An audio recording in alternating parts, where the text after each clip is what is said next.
Hey guys.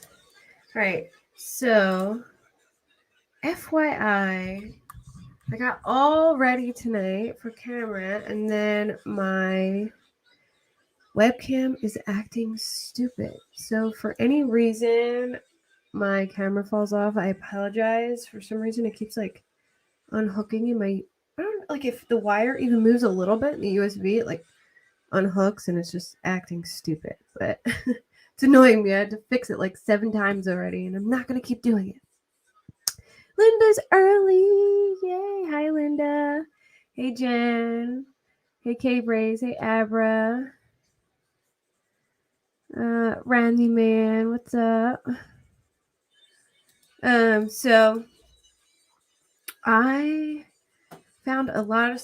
I already like deep dive on this, but it's been a while since I looked into it, so I really went hard and got as much stuff as I could for, especially for the people who didn't file this case. It happened in December of 2020.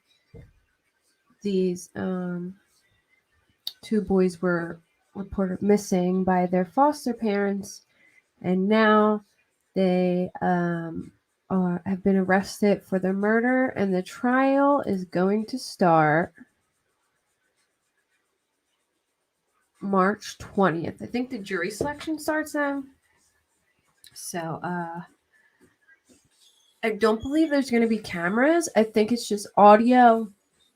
And I imagine that, yeah, they had like a van. They had like a white car to drive all the kids around, and he drove around the block in it. The stepdad, is that the one you're thinking of, K-Brace? But anyway, I have a feeling even some of the audio will be left out of it just because a lot of the foster children are minors and they are going to testify, I imagine, because I believe, hold on one second, in the press conference, I think it was the DA who was talking, the prosecutor said that they interviewed the foster children and that they had hurt they were being forced to like hurt the other children or something along those lines. I have the exact quote, which I'll read. Okay, sorry. My niece's mom had her kid taken away years ago, and the foster parents boiled water in a big... Oh my god! What happened to the baby? Was the baby like... Did she survive? Oh my god. That's so... Yes, they went Christmas shopping without them. There is evidence that they were killed like 3 months before they even reported them missing. It's awful. That's awful, Kayla. It's so awful. I believe the biological parents actually sued the department. I guess it'd be like Human Services, or DHS or whatever. They sued them for like a $40 million lawsuit, which I have. We'll start out with that because that really begins everything. So, says the biological mother of 2 California brothers alleged to have been killed by their adoptive parents filed a federal lawsuit saying her sons were removed from her care unlawfully. I will say, from like me looking at her Facebook and stuff, she seemed like a good mom and very caring, like threw big birthday parties for them. I didn't really, you never know, but still. Ryan Dean said she tried multiple times to regain custody of Sincere and Classic, which was their original names, and which bothers me so much that the foster parents completely changed their names. Like, why would you do that? I don't know, but she said it was denied. The brothers whose names were changed by their adoptive parents to Orrin and Orson West were reported missing in December of 2020. Sorry. They were 4 and 3 at the time they disappeared from their adoptive home. Their adoptive parents, Trezell and Jacqueline West, have been charged with murder, while authorities have said the brothers are dead. Their bodies have not been found. She said, I just feel like I didn't deserve this. Dean said at the news conference Tuesday, I'm not a criminal. I don't have a bad record. Sincere, then 3 months old, was removed from his mother's care in 2016 after Dean said she came home and found him crying uncontrollably, according to the lawsuit filed June 17th, which alleges civil rights violation and wrongful death. The child's father said he gave the baby 2 baths and that nothing else had happened that day. Dean took the child to the emergency room where she was informed that both of Sincere's legs were broken. An x-ray did not show any other injuries, according to the lawsuit. Hold on, let me take a drink of my Red Bull because my throat is tickly. Alright, so Dean was told at the hospital that Kern County Human Services would be taking the child and placing him with a foster family because hospital staff members believed he had been abused. The suit says no allegations of abuse were lodged against Dean when Sincere was removed. Classic was removed days after his birth in 2017 because the Human Service Department said they like to keep siblings together. Well, that's crazy. Then why wouldn't you keep them together with the mom, then take the baby from the mother? Dean said in the suit that she fought to get her children back, but that she was repeatedly denied. In 2018, the boys were removed from their foster home and placed with the West family. Dean was never given an explanation for the move, according to the lawsuit. The suit alleges that shortly after they moved in with the West family, Dean began to see a change in her children. It says that the boys seemed scared and had lost weight, and that Classic had scratches on his face. She reported her concerns to the Human Resources Department, but no action was taken. The lawsuit says after less than a year, the adoptive parents reported that the boys were missing from their backyard in the desert town of California City. According to the lawsuit, Kern County District Attorney Cynthia Zimmer said in March that the boys most likely died 3 months before they were reported missing. Dean said in a suit that the state had a duty to protect her children, but instead placed them in a home that was a state-created danger. She's seeking $40 million in damages. Timothy Hennessy, an attorney for Trezell West, said at the news conference in March that the couple should be considered innocent until proven guilty. So that is basically, then what happened with the mom and how they were removed from her care.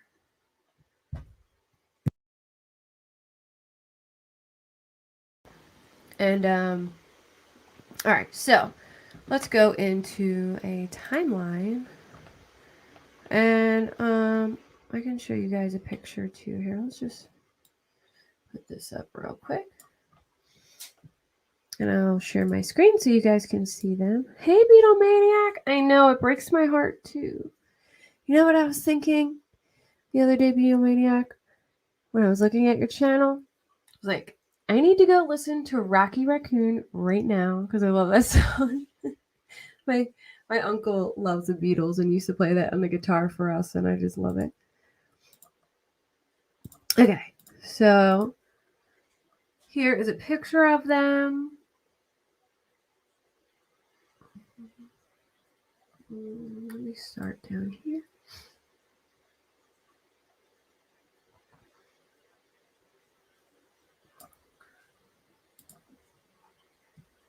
Okay, December 22nd, Monday, early evening. Orrin and Orson play outside as their adoptive father gathers firewood. According to their adoptive parents, the father, Trezell West, later tells the media he briefly went back inside the house, and when he came out, the boys were gone. He says he drove through nearby streets and spoke with the neighbors and couldn't find them. Monday around 6 p.m., the boys' adoptive parents report them missing.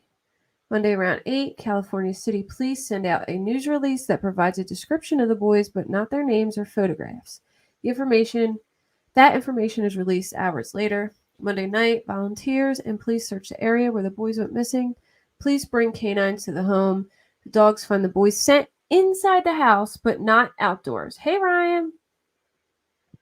Oh, yeah, the neighbor's camera. I will definitely play that. Where was I? That information was released hours later. Monday night, volunteers and police search areas near where the boys went missing. Police bring canines to the home.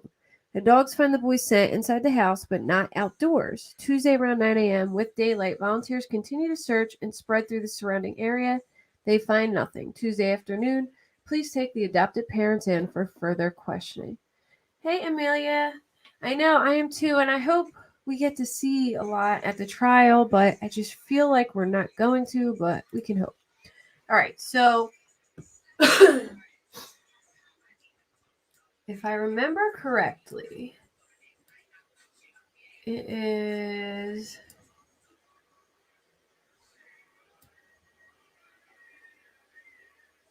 where's 1700?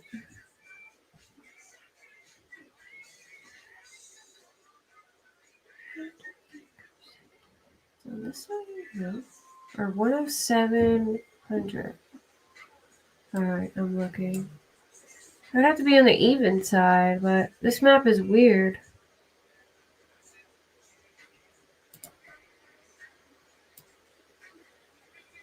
Well, anyway, I think it's this house. Because I know that the house that they lived in was next to a vacant lot. Okay?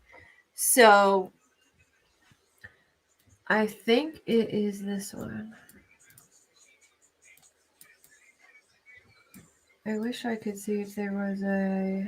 I'm pretty sure it's this one. So let me go back to that map and see. So maybe... Okay, so it would be right here. And then there was a vacant lot right there. And I thought it was a street that went through. But maybe it's like an alleyway. But it would have been right here. I guess it was a newer house. But it was right next to a vacant lot. And in their yard, they had a gate that went out to the side. So a lot of people thought that the kids may have... Oh, and happy St. Patrick's Day. Yes, I should have worn green. What am I thinking? I didn't even wear green. I'm terrible. And I forgot to dress my kid in green today. He's like, Mom, it's St. Patrick's Day, and all the kids are going to wonder why I'm not wearing green. I'm like, oh, God, I suck. So, let me see if it'll let me look at their yard. If I can go, like, here. Come on, no. All right, let's try if I look from over there. All right, yeah. See, there's a gate right there. So a lot of people thought maybe just hold up a lizard, yeah. Right? So that gate right here, I'm like pointing at my monitor, like you guys can see me pointing at my monitor. This gate right here, a lot of people thought maybe the kids had left the gate. And we were really wondering why when Trezell on the video footage came out, he didn't even walk over here and look or nothing. He just went straight for the car, which was really strange. But yeah, so now you have a better idea. It's like a remote area with lots of desert around. I don't know how people live in this kind of area. Like, I like green. I like trees. I don't like... All right, here's a funny story. I call those little things that in like the Westerns tumbleweeds. When my friend one day said, oh yeah, that's a whirling dervish. And I was like, no way, that's a real word. He's like, no, like they're really called that. I was like, no way, that's definitely, you just made that up. There's no way that's a real word. Well, apparently it is a real word, and they are referred to as whirling dervishes, which I had no idea. I thought they were tumbleweeds. Hey, Tia. Hey, girl. Yeah, they never even made it to this home. I forget what town they lived in before. I'll look it up though, like what it was called. But I know that they had searched their old place and I think Trezell's mom's house. Yes, it's a tumbleweed. Like, what the hell is a whirling dervish? I've never even heard of that. But yeah, I feel sorry if any of y'all live in an area like this, because I just can't see myself liking it. Like, look at that. It's like just fields of like desert. I don't know. I don't know if I could do it. I like green grass and trees. Like that. These are barely trees. I don't even know. Hell no, right? Like it just looks so dry. Ugh, I don't know. All right, let's go back to the timeline. All right, so Tuesday night, armed with a search warrant, investigators go through the home and leave with evidence collected in several brown bags and a duffel bag. The adopted parents' van is towed to be searched. Police tell 17 News the FBI is involved and agents question the adoptive parents. Police say the parents are cooperating. Now, I heard that they all went Christmas shopping and that the kids never got in the car. So I guess they had the neighbor's camera on them. And you can see what they did in the past few days. And I guess they went Christmas shopping one day and all the kids were there besides those two kids. And I think that they said they were with his mom or something. I forget. I don't remember their excuse. But and when they searched the house, I think they maybe found like one present in a bag for one of the kids, and who knows if it was even like from them, but there was like no other presents for them, but like presents for the other kids, you know.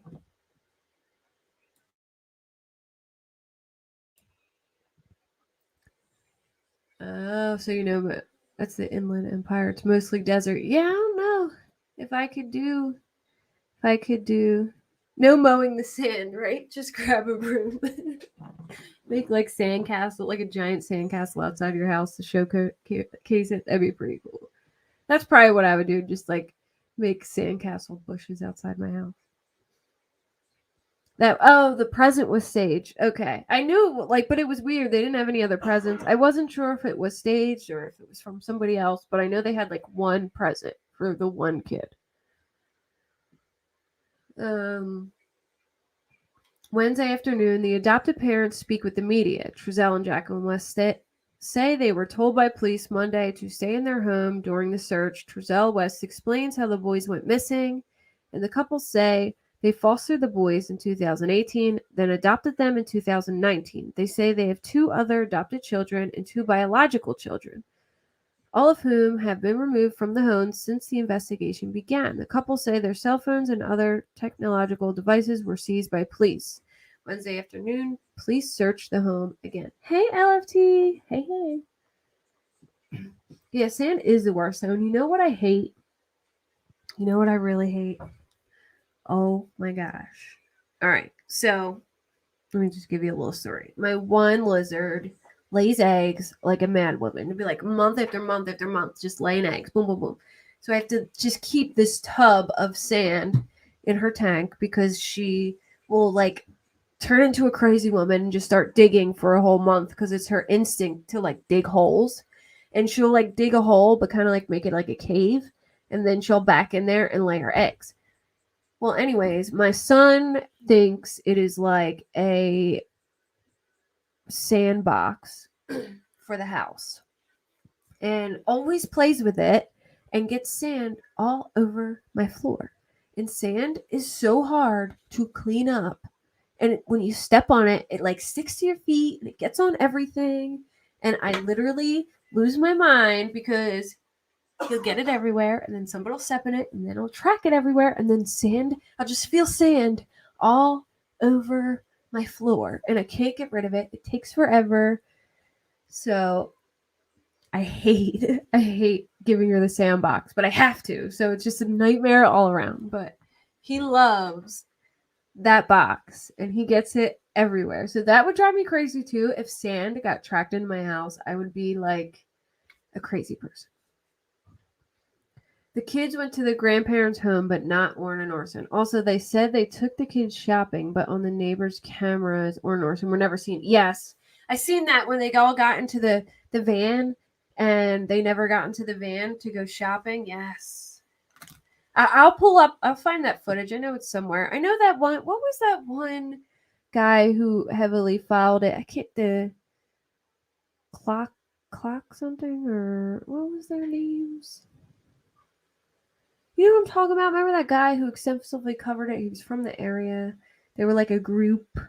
I think Benny Keys was cool with them back in the day. I can't. And AB. Y'all know what I'm talking about. I thought it was like Clock something. It reminded me of like the name of like one of the superhero shows. I can't remember. Maybe it's not Clock. Maybe I'm totally off. But you know what I'm talking about? The Watchmen. That's it. Clock. I was thinking of the show The Watchmen. Yes, that was it. You know, The Watchmen. And they have like a clock on the thing. That's what I was thinking. Yeah, AV Watchmen. That was it. Thank you guys. I knew I was close somehow. Let me see if I can find. They had all the videos. Like, they were very. Let me see if I can find the video footage.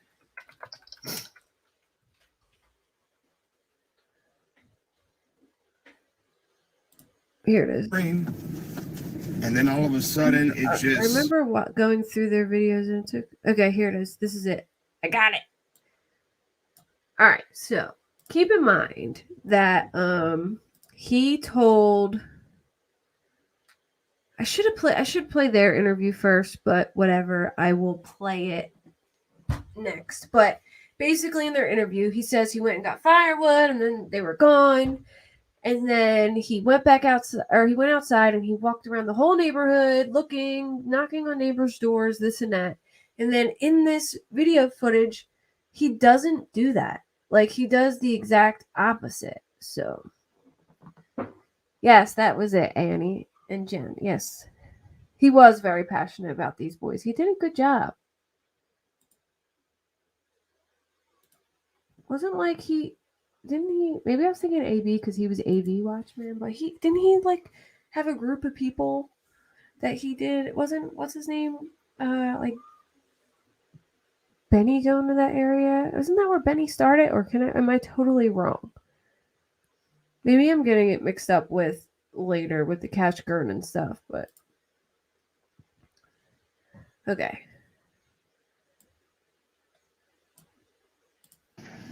Okay, so this good? It's good? Yeah. All right, guys. So Hold we on. are going to Let watch. me get his link too. Let me get the link to the video. Just all right. So this is AV Watchman, the video that I'm playing. He did a really good job covering this case and being there front and center. He searched for the boys. He was super passionate about the boys, and he did a really good job covering this case. Like, he, a lot of people, they say, oh, they're tragedy pimps and this and that. He covered it very respectfully. He cared very much. He did a really good job. Watch the video from the 21st of December, and this is going to be his actions on that day. Okay, I'm ready, bro.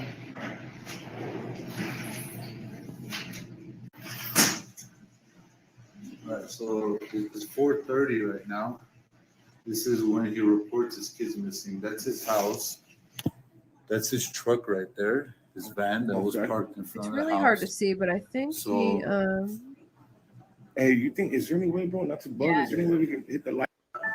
I wanted to put Classic and Sincere on my thing, but I was worried that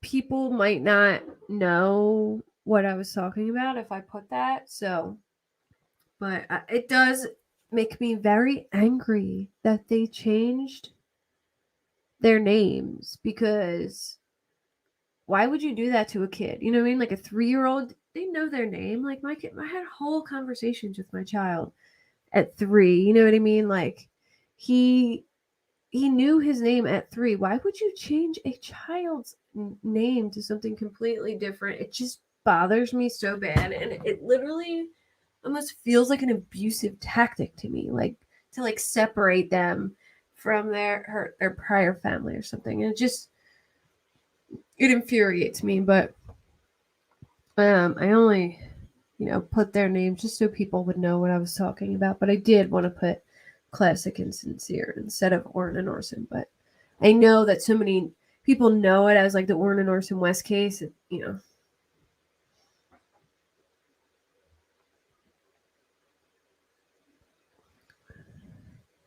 I mean, I don't really I don't know much about the bio mom, but I do like their Aunt Roro, the aunt. She is just they were foster parents that ended up adopting them, and when they adopted them, they changed their names to Orrin and Orson West. But the Aunt Roro, she's just like she goes. I think it's the dad's sister, but she goes so hard for those kids. I really like her. All right, so he's gonna turn probably off, no? What do you think? Is that good? Yeah, you can see it. Okay. All right, let's do it, guys. Okay, so this is at 4:30, like he's saying. Maybe these little lights are giving away. I think so. Yeah. Yeah. Go like that. Dark? Yeah, you want to go? You want to black out? What? It's up to you. Yeah, let's do it. Good. Okay. All right, guys. So he got to turn the lights off real quick. That way we can see a little bit better. All right. So this is the time. That definitely helps in turning off the light. So it's 4:31. He's gonna come out right now. You'll see him come out. I'm coming out in a second now. Okay, so what we're looking at, guys, is here. See that van? So he's gonna come in outside any moment now to call. Well, he's gonna look for his kids apparently, but you're gonna see how he does it and what he does. You know what I mean? Okay.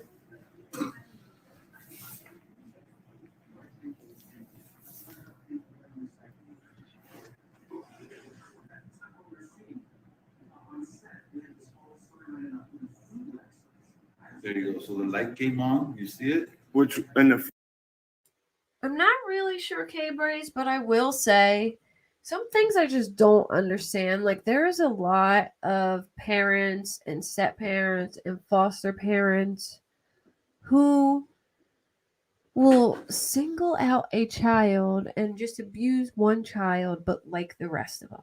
Like something, maybe they have a resentment towards their parent, or maybe they just their behavior, or I don't know what it is, but I've seen so many instances where all the other kids will be fine and they just pick out one particular kid and treat them like crap, and it's just really bizarre.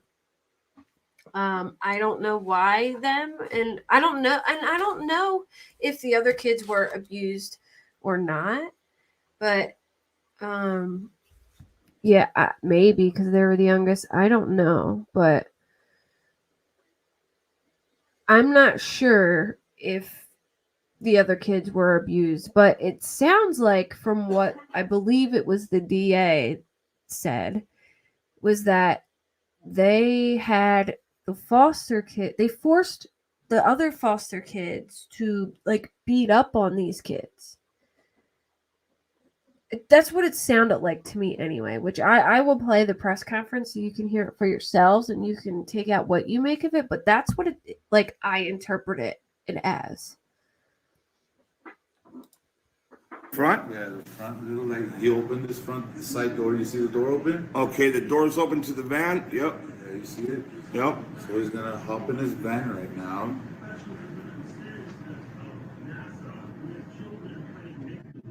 Hey, can you guys see this video? Hit 1 if you can see it pretty good.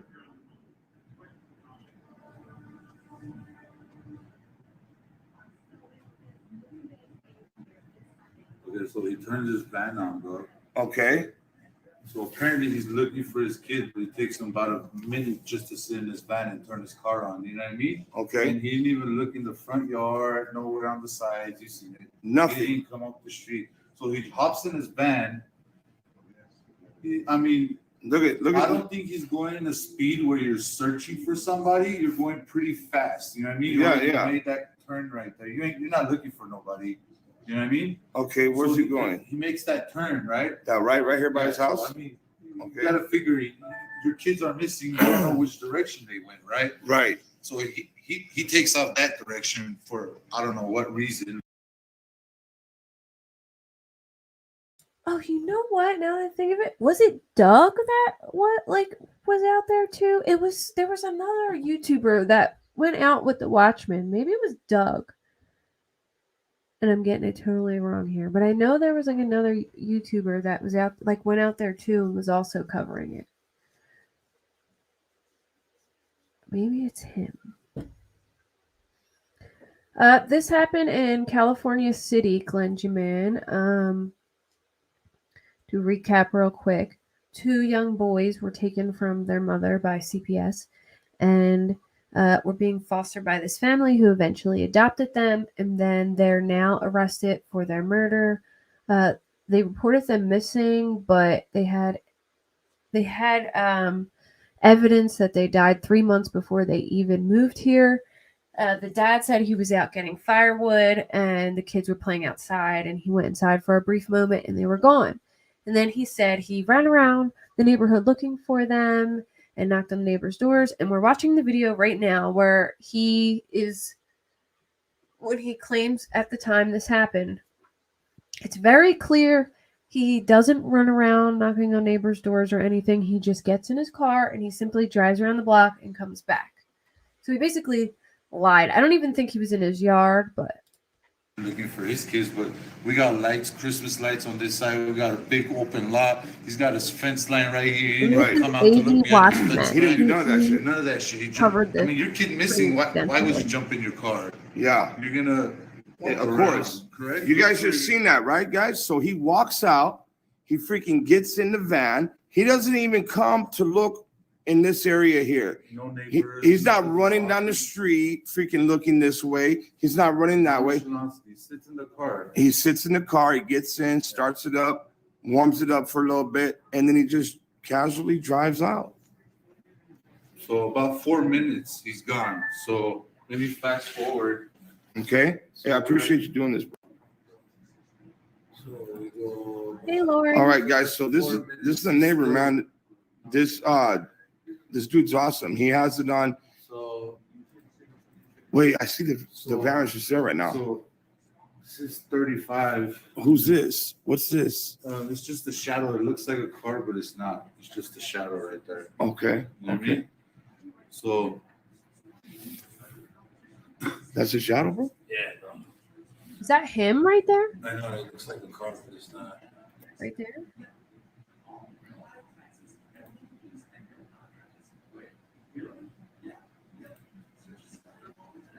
Okay, so So you see him back there? He's driving back there. that's him. That's him. So he's in the field right now, driving. These are little streets back here, but the field starts like. Yeah, I did a video way back when they did the press conference. That was around when I started my channel, but even I need like a recap because that was like a year ago, and I just, I like to remember all the fine details before we go into trial, so I know like what's going on. Good question, Ellie. I don't know how you have 2 babies. Hide that you don't have 2 babies for 3 months, but I'll tell you what, I'm pretty sure they get paid money for adopting these children, like a monthly amount by the state, and they're probably just collecting money while these kids aren't there. You know what I mean? It's ridiculous. Okay. A little higher than that. Maybe, Yeah. but it's still residential right there where he's living. Okay, so that was him that just came from right here. Yeah, but he's on the street, two, 3 streets over. You see him coming? Yeah. See him? Bam. Yeah. See that car? Headlights. Hey, Allie. So there- I hope you have a There better he is night. again. He came back. That was about 4 or 5 minutes. He was gone. He Yeah. was gone for. He got out of his car. He went in the car and he was gone for only 4 or 5 minutes. Now, and he just walked out of his door and walked to the car. Like, he didn't go knock on any neighbor's doors or anything. He just like calmly walked out. And let me tell you, if my child went missing, I would be a psychopath running around like a chicken with my head cut off, checking every bush, every car, under every car, every truck bed, every tree, every sewer. I would be like unconsolable, just, you know what I mean? You wouldn't be able to get me inside. Like, people be like, go inside. No, I'm gonna stay out here all night. I'm gonna find my kid. Like, I would be way worse than that guy. Now, granted, I get it's like not their biological child or whatever, but you still adopted a young baby. If he was alive at that point and you truly cared about them, you would be out there freaking the F out. Just saying. Exactly, prayer partner Eve. Like, outside screaming, yelling. I mean, I would be screaming, like just losing it. I would be ridiculous. I would not just walk out of my house and drive around the block. You know, I would do a lot more than that. To 5 minutes.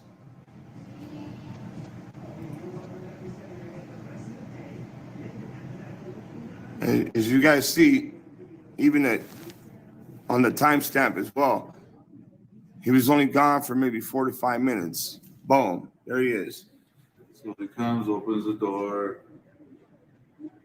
gets out, goes in front of his house, and just stands there, bro. You know what I mean? You see him? Yeah, You see him? He's just standing there. He's not looking for no kid. yeah, he's not. So he's standing there. He'll stand. He's behind the tree right now, right? Yeah, he's behind that tree where he thought it was a car, because it was like a shadow. Yeah, yeah. He's just standing there, bro. Look, so this He's this just freaking standing lane there. is Standing there, he's right not there. looking for no kids, bro. Now he's walking back. I think that's him.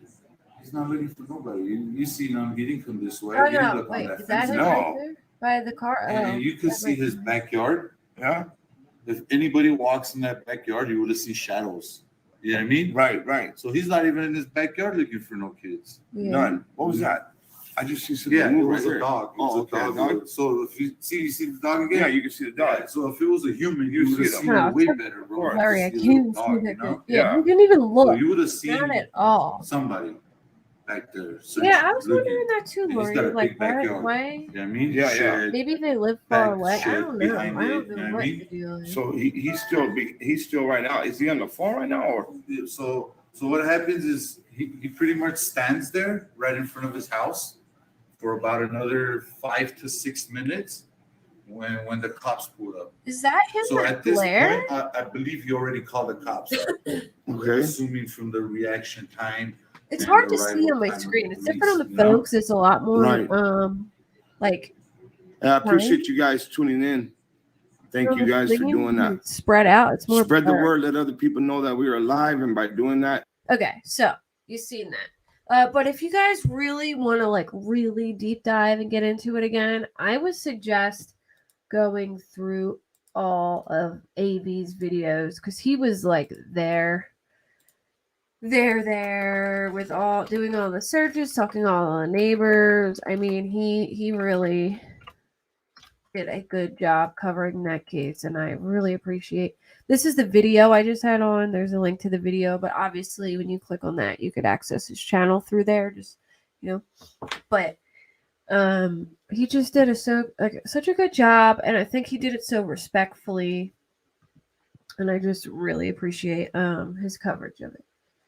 Which I'm gonna keep that up because he probably has some other stuff about the court and everything we can go back to. Exactly, K Braze. Exactly. It is sad.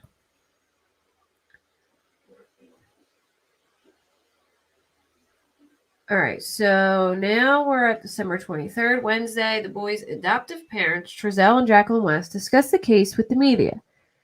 This is a really crappy interview, so let me see if, because like the audio is so low. Let me see if I can find a better one.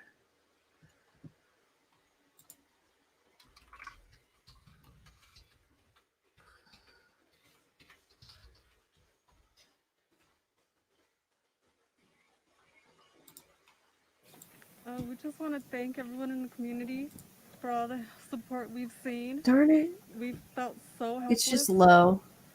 and seeing everybody out here really looking and helping out really means a lot. So, tell us what happened the night the kids went missing. Okay. From our yard. Listen to this guy's It's cold. bull crap story too. Like, you know when you're like trying to tell like a bullshit story, and I know, oh come on, my camera. I told y'all my camera is being goofy. Hold on a minute. It keeps changing to a different camera. There we go. Okay, hopefully it doesn't go off. Anyway, yeah, he's got his arms like this, so clearly he is trying to keep a. This is like a self-soothing, putting a block between you and people because you're uncomfortable. But you know when you're a kid and you're trying to like tell a fake story to your parents, and you're very you put it in like little like, well, I did this, and because of that I did this, and then I was like, that's how he talks, and I can't stand it. It drives me crazy how he talks, but it's so obvious that he like completely rehearsed this and like thought about it and had it all in his mind the way that he puts it out there. It's like he had this all planned in his head, and he's putting it's not like a natural telling a story. It's like I made up the story in my head and I'm recalling it in increments to you. You know what I'm saying? Like if it was something that really happened, it would just come out naturally. It wouldn't be like, well, I was outside getting firewood, and then I had to go in the house, and then I left the house and I went outside. It's because like he's recounting his story in his head and it's coming out in sections. All right. I was gonna make a fire. There's a lot of wood in this area right here next to our house. I open up the back gate. I'm throwing wood, bringing it inside the house. My wife's inside. She was actually wrapping gifts, so we thought it was a good idea that they got our youngest to go outside and play with chalk on the back patio. Do not let them go on the Hey dirt in the Lynn, backyard. so glad you made Close. it. They was playing with chalk, and I came in the house. I saw them there. I went in the house. I came back out. I didn't see them now.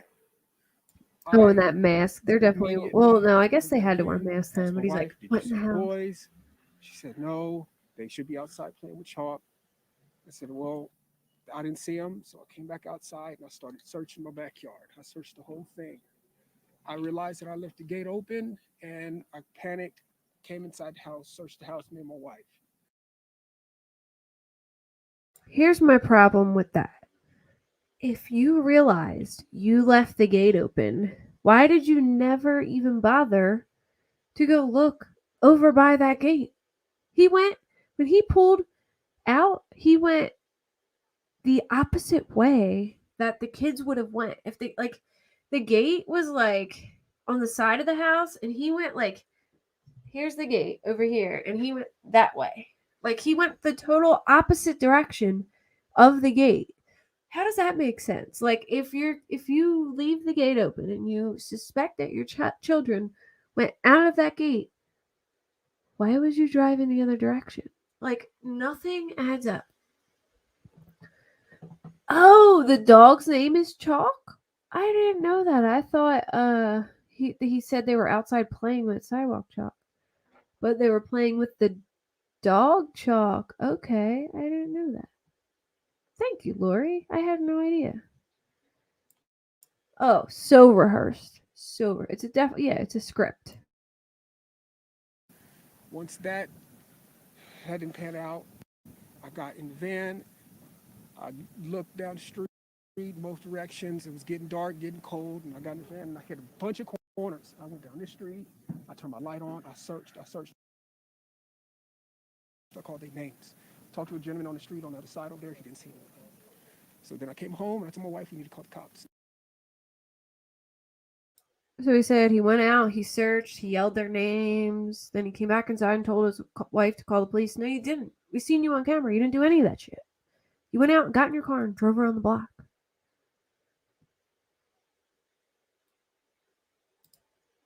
it's getting dark and I need help. We gotta get going. So I called cops. Cops came. First thing they did was tell us to stay in the house so they can get a hold of us. And they had us just sitting there, and we wanted to keep searching. But everybody came out in droves, and I wanted to thank you guys that night, but we couldn't go outside. The cops told us the best are out here. The best are out here searching. Oh, you know what? I did think it was actually chalk because somebody had a drone when they were doing the coverage, and they flew the drone over the house and hovered to see if there was any sidewalk chalk on the ground. Like they were looking in the yard to see if there was any sidewalk chalk on the ground or left out, and there wasn't apparently. So like if you were outside playing with sidewalk chalk, why was there no evidence of it? But yeah, on the concrete, right? What, didn't somebody actually like drive the drone over there to see if there was, or am I?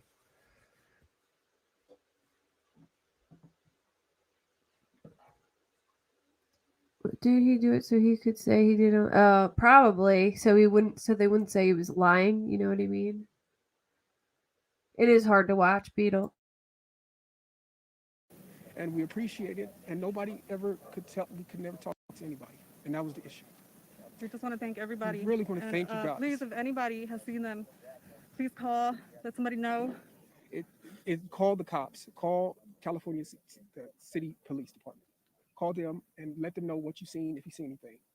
Our boys, they are going to be rambunctious. Okay, they are going to be here. In this Oh, area. so maybe they just thought it was sidewalk chalk? I'm confused. So maybe they just thought he was talking about sidewalk chalk, but they were talking about the dog chalk. Because I remember people were trying to fly their drones over to see if there was chalk, but maybe they got it confused. Because that's why I thought he was talking about sidewalk chalk, because I remember the person with the drone, but that makes sense. Okay. And I really would like to go in the houses, but it's not because I want to invade people's privacy. I just want to know if make sure. That's it. Because I don't. Oh, go ahead. I'm sorry. If you got any questions. Oh no, you're good. Oh, okay. I was just gonna say, this is the first time we're hearing from you guys, and I can't imagine what you guys are going through. I can't even fathom it. For you guys, for people who are thinking that there's some kind of foul play involved, we just spoke to the biological mother. She says she had a conversation with you guys, and that she thinks there's some kind of foul play involved. That she thinks you guys did something. And that's understandable. What's your response to that? That's understandable. I would think the same thing. What? That is not understandable. That. I'm sorry, but who says that? If somebody said, we just talked to the bio mom and she thinks that you killed her kids, I would have been like, hell to the no, bitch. I didn't kill these kids. Are you crazy? I would never hurt a baby. And they're like, yeah, that's understandable. That's not understandable if you are a regular human being and you don't hurt babies. That is not understandable at all. I would be like, hell no. That's ridiculous that you would ever think that, because I would never hurt a child. I cannot believe they would say that's understandable. That's not. So it's understandable for her to think that you guys hurt her kids? Like, am I crazy? Like, if somebody said that to me, I would be like, excuse me? You can go F the hell off, because I would never do that. Not say, oh, that's understandable. Yeah, like, that's sick that somebody would think that of me. And I would never do that. That's understandable. What the hell? Yep. I mean, that's exactly the point. And if we can find our babies, then guess what? That's no. And that's all I want, is to find our babies. That's it. Guess what? That's and no. I talked to her this morning, and I really wanted to tell her that I am completely sorry, because we were entrusted with her children, and they came to us, and they became our children. We named them, and they are our children, and so we want them back. So please, if y'all could get back on what you guys are doing, we should be able to get a hold of somebody. But they took all of our tech, so they wanted to I guess, just rule us out, which makes sense. That's part of the investigation. So that's pretty much it. Have you guys, you talked to the police all last night. Yes. What, so you guys willfully gave them your Everything. technology, Yes. the car. Yes. Did they get it? How did they get a search warrant? Did you I, guys? I, Oh, no I don't see idea. why they got one, but We willfully gave them everything. No, you did not. They came with a search warrant and they took that shit. But I mean, you didn't really have a choice. But whatever. If you want to act like you willfully gave them everything, sure. they got one. We Yeah, would they have let them didn't take need one, anything. but- We would have let them take everything. We let them come in and search with us. We asked them to come do that. What did they take? Just tech. And that's it. Like our phones. From the house, though, did they?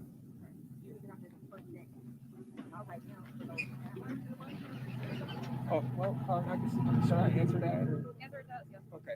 So, into the Exactly, Lynn. The fact they Okay, even I guess- renamed them is just abusive I to me. see. That pisses Yeah, me we- off. Why you would seriously, rename a whole that, like, kid we and need to be change out their here. whole We did. identity. Again, we were told the best are out here looking already.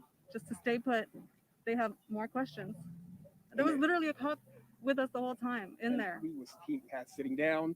We would ask him to go help. They had to sit Said down. nope. He said, "No, we got the best out there. So we it's need not. you guys here because we have more I don't want you guys questions." thinking We we don't. didn't try. We actually We looked tried. before we called We the looked, police. yes.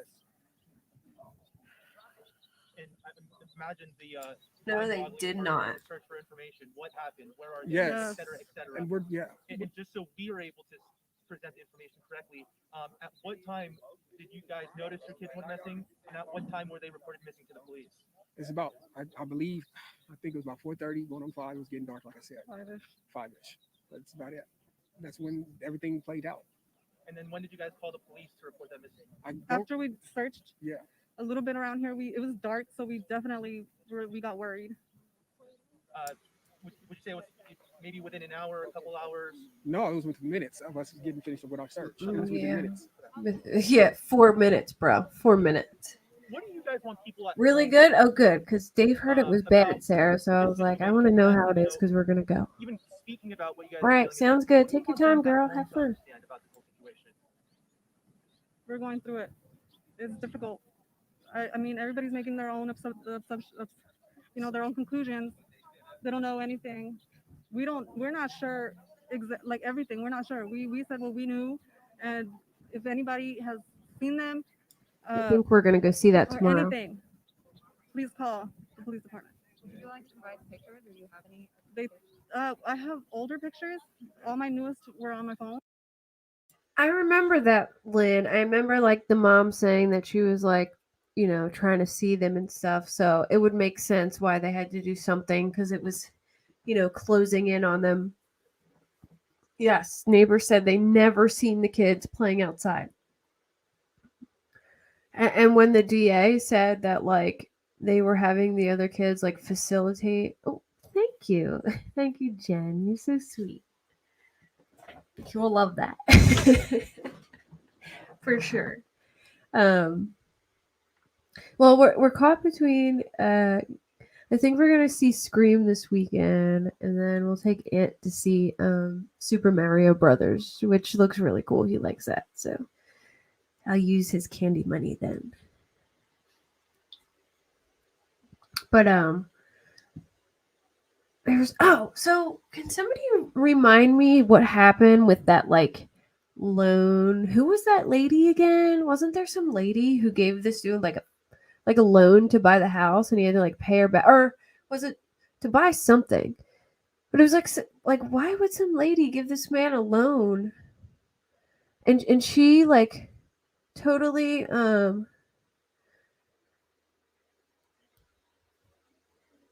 she like I think she like stuck up for him or something. Does anyone remember that? But it was really strange. Like this woman gave this dude a loan. I don't remember how it went down. I'll have to look it up. But I remember it was just like some strange story. Like, why would that lady do that? And like, what was going on with them? And it was a weird story. But anyone remembers that? Please remind me what happened and who that lady was, because it was just a strange story to me. I don't know if it was like to get the van, but she loaned him like a couple $1,000s, and it wasn't like somebody who was his close friend. It was like, why would some person just lend some dude $5,000? I just thought that was so weird. And I can't remember who it was in relation to him, but I know it like wasn't like somebody, like I know there were like, I think it was like somebody who was like a yeah, who was it? Ellie? Like what was, who was the chick to him? Like I forget who she was.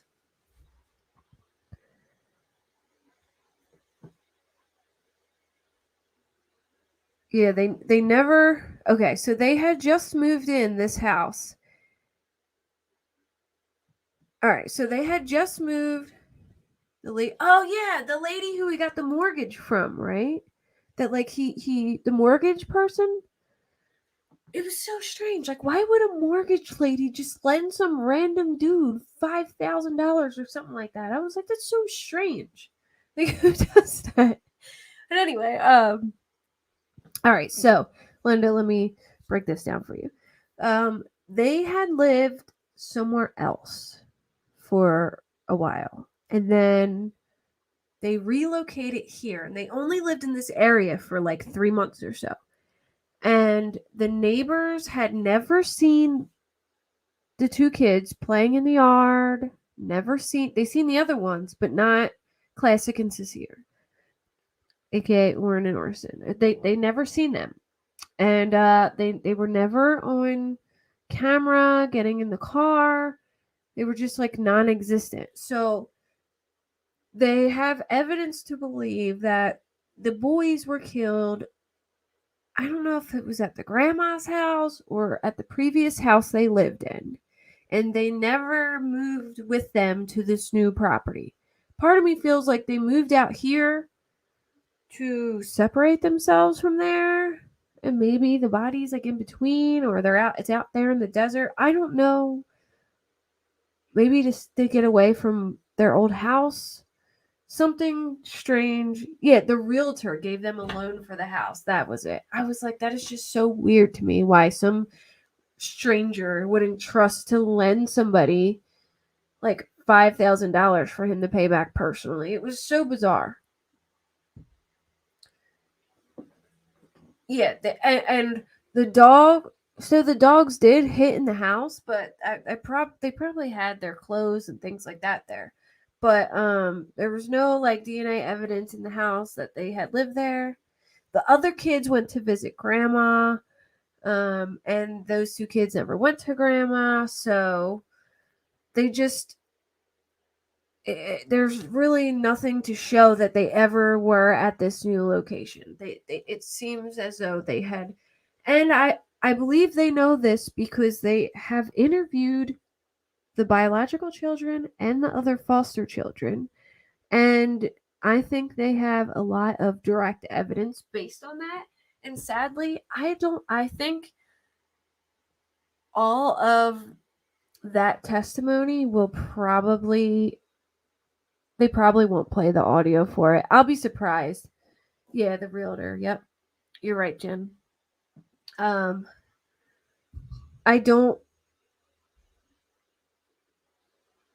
Yeah, people thought there was a hidden room.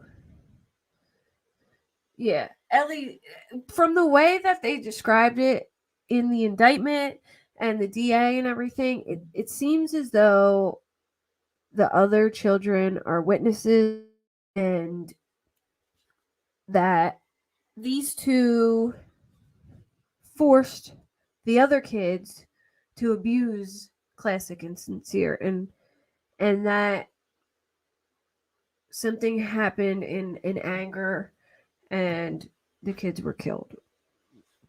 That's what I interpret it to be, but I will play the press conference so we can kind of like watch it together and you guys can decide like what you interpret it as. But I just know how the court is with minors, and they probably will shut the audio off for the minors.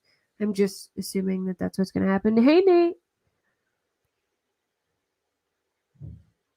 Yeah. Yes, Beatlemaniac. Yes, there was something mentioned that there was witnesses to the fact that they were ordered to do things to the boys, which I believe is the other children. I believe they were like told to like beat up on them and stuff. That's just how I interpret it.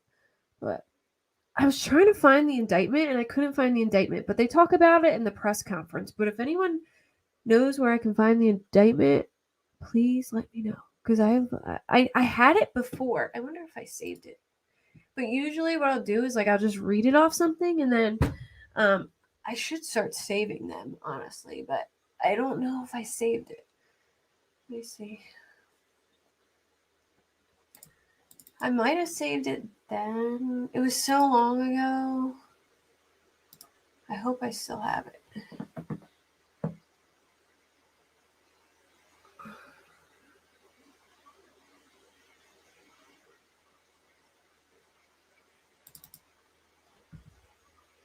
No, not that. Not that.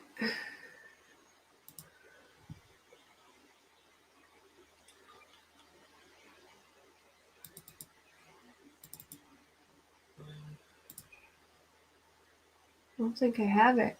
Oh my gosh, I have so much stuff. It would be, let me see. I have my stuff in order, I think. No, maybe not.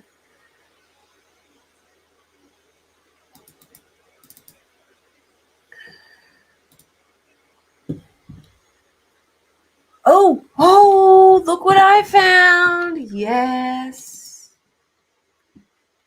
I found it. I did have it. Sorry, I'm way too excited that I have this. I just can't believe I still have it, but I do. What are the odds of that? Just give me a minute.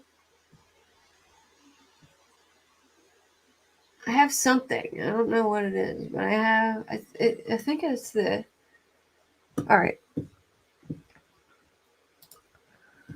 I can't believe I have it. Hey, another day in the car, Jules. I am good. I can't believe I still got it. It's just so long ago, and usually, like, I'll read it, like, if they have it on a tweet or something, I just pull it up and not save it. I don't know why I don't save it half the time, which I should more often, but I knew, I think, like, I was like, oh, man, I think I did save this, because back then I was super crazy about, like, saving affidavits and stuff, and man, I have it. What are the odds? I'm so happy. All right. Let's continue. Then I can read the affidavit, and then we'll watch the press conference. Okay. A lot of people are speaking of this as after the past tense. I want to talk about your kids in present tense. What kind of boys are these? Tell us about the boys. Very playful, very rambunctious, and they do love to wrestle. They do love to kind of get rough with each They're other. kids. They're kids. Of course, they would love to go out, but we would. So They do love to wrestle, and they're rambunctious. I wonder if that, like, is like a, when people don't want to say something, but they're speaking the truth in like a underhanded way. That's what it reminds me of. Like maybe there was, something. Maybe because they were like forcing him to beat up on each other. Maybe that's why I said they like to wrestle. during the pandemic, we wasn't trying to go, out here, and so we stayed inside. Yes. Yes, we did. We searched before we called the cops. That's what we were Yeah. saying. Liar. They came and said right before it got dark. And then we called. I searched that property. I even drove around Yep. the Truth whole hidden in a right lie. here. I even talked to a gentleman on that side, one of those streets over there. I said, "Did you see some little black kids?" And that's the way I was gonna come. But when I came back home, I decided to call the cops because it was dark. They couldn't have got away that fast. And why did it take two people to go in the house and leave two kids out here by themselves? It should have been one parent going in and one parent right here watching the child. That's not right. Two parents going in the house Oh, and leaving two little kids out here by themselves for 10 minutes. No, they were in the backyard, and the So back how did gate they was get open. out the backyard? And the back gate was open, and I was getting wood So from you this guys lot were here. being unresponsible, left the gate open, left some little kids outside with the gate open. All right. Sorry, you guys were talking about your boys who you're, I understand. For a mother's intuition, I know you were saying, and we'll get your names after this, but you were saying how you feel like they're in this area. Do you feel the same way? And what is the intuition? What is the sense you get? What do you think happened to your boys? Do you think someone took them? Do you think they're lost? Do you think Yeah, maybe- definitely. I definitely know they're not walking around. They're not that kind. They do not just roam around. You know, these patches. They definitely, I think, definitely would have been picked up or something. That was my assumption. Have they ever taken off of the No. yard before? No, Nope. They've never taken off. no.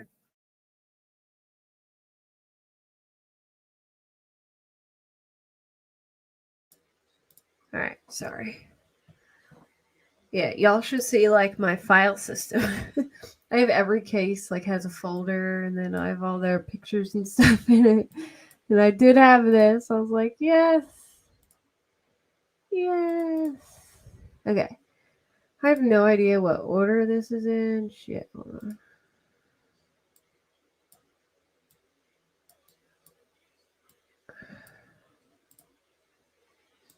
You know, a lot of stuff is like,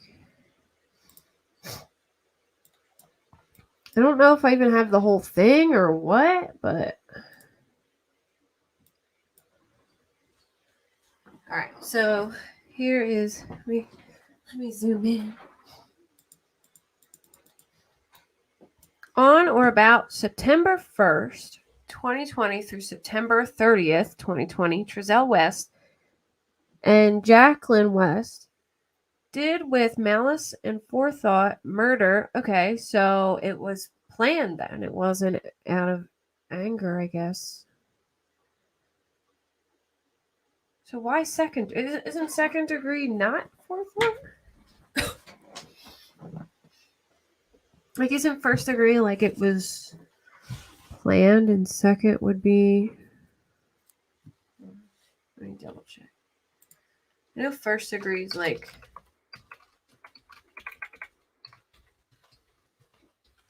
It's planned and. All right, so let me just, verify this.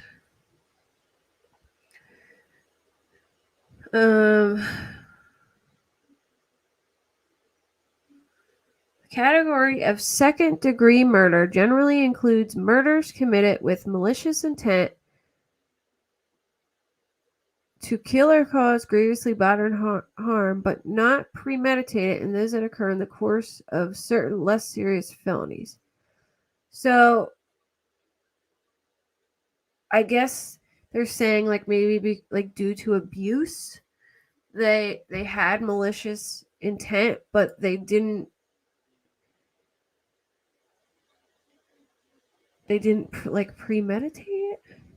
That's what I thought. So why are they saying with forethought, whatever?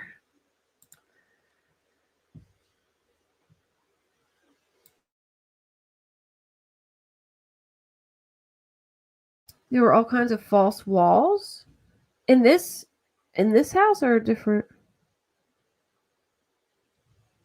They had 2 biological boys, 2 foster boys, and 2 adopted boys. Okay.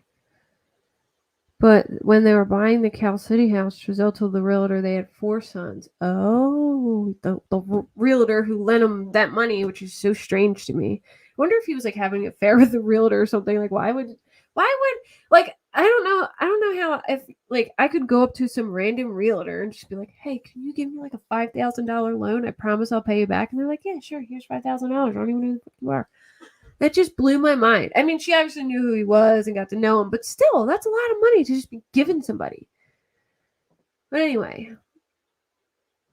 and I bet that they really couldn't, like abuse the foster kids like that, because they probably had to like go in for checkup, like, go like get looked at and stuff. So they couldn't get away with abusing them bad.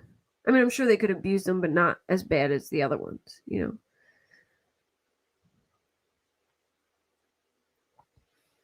I also believe that the adoptive parents are somehow involved.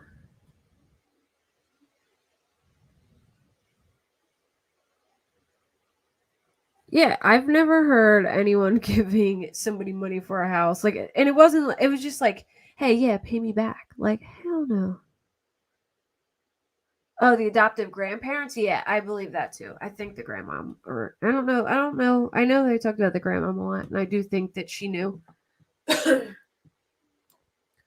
Unless they were telling the grandmom that they sent the kids back to their bio mom or something. I don't know. It's further alleged that defendant. All right, so they're getting second-degree murder. It's a serious felony with the meaning Penal Code Section 192.7.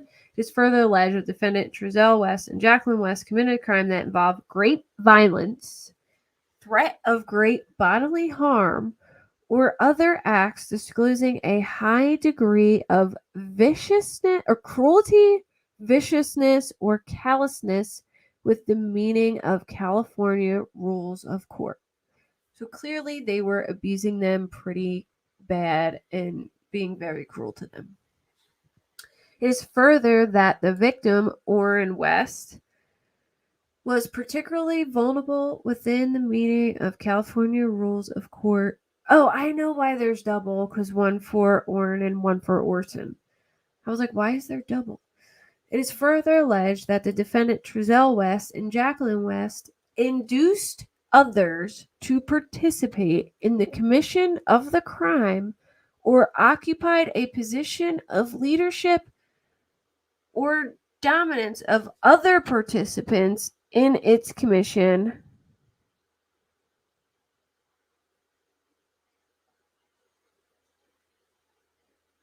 So, does that mean like a child or like the grandma?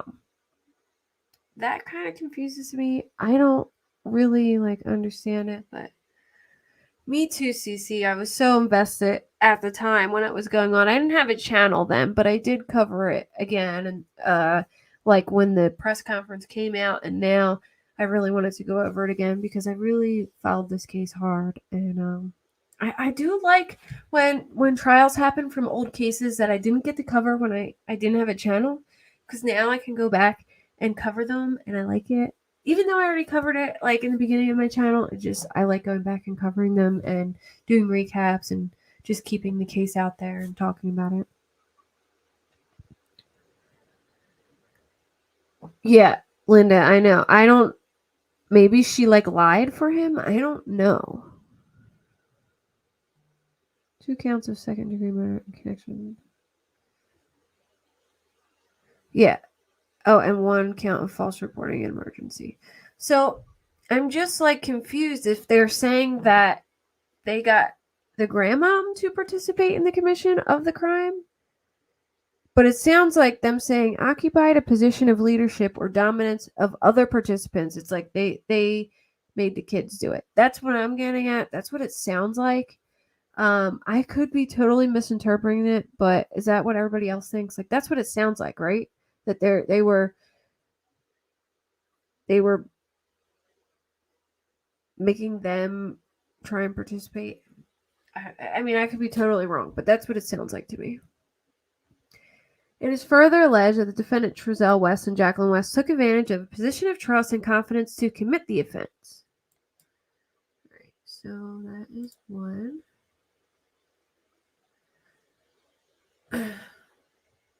All right, so this is the one. Okay, I read all these. I think it's the same thing. All right. Circumstance and aggravation. I think I read that. But it is further alleged that Trezell West and Jacqueline West took advantage of it. Yeah. All right. On or about September 1st, 2020 through September 30th, 2020, Trezell and Jacqueline West did willfully harm or endanger Orrin West, a human being, in the violation of Penal Code 273. It is further alleged that defendants Trezell West and Jacqueline West committed a crime that involved great violence, threat of great bodily harm, and other acts disclosing a high degree of cruelty, viciousness, and callousness. Orrin West was particularly vulnerable.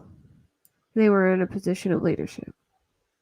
They do, Abra, for sure. And, of course, I agree that they do. So this is basically just the same thing, but repeating it with Orrin's name. And here's another one. Hold on. This one I didn't see either. It is further alleged. Oh, here it is. It is further alleged that the defendant Trezell West and Jacqueline West induced a minor to commit or assist in the commission of the crime within the meaning of California rules of court. So yes, they definitely had one of the kids,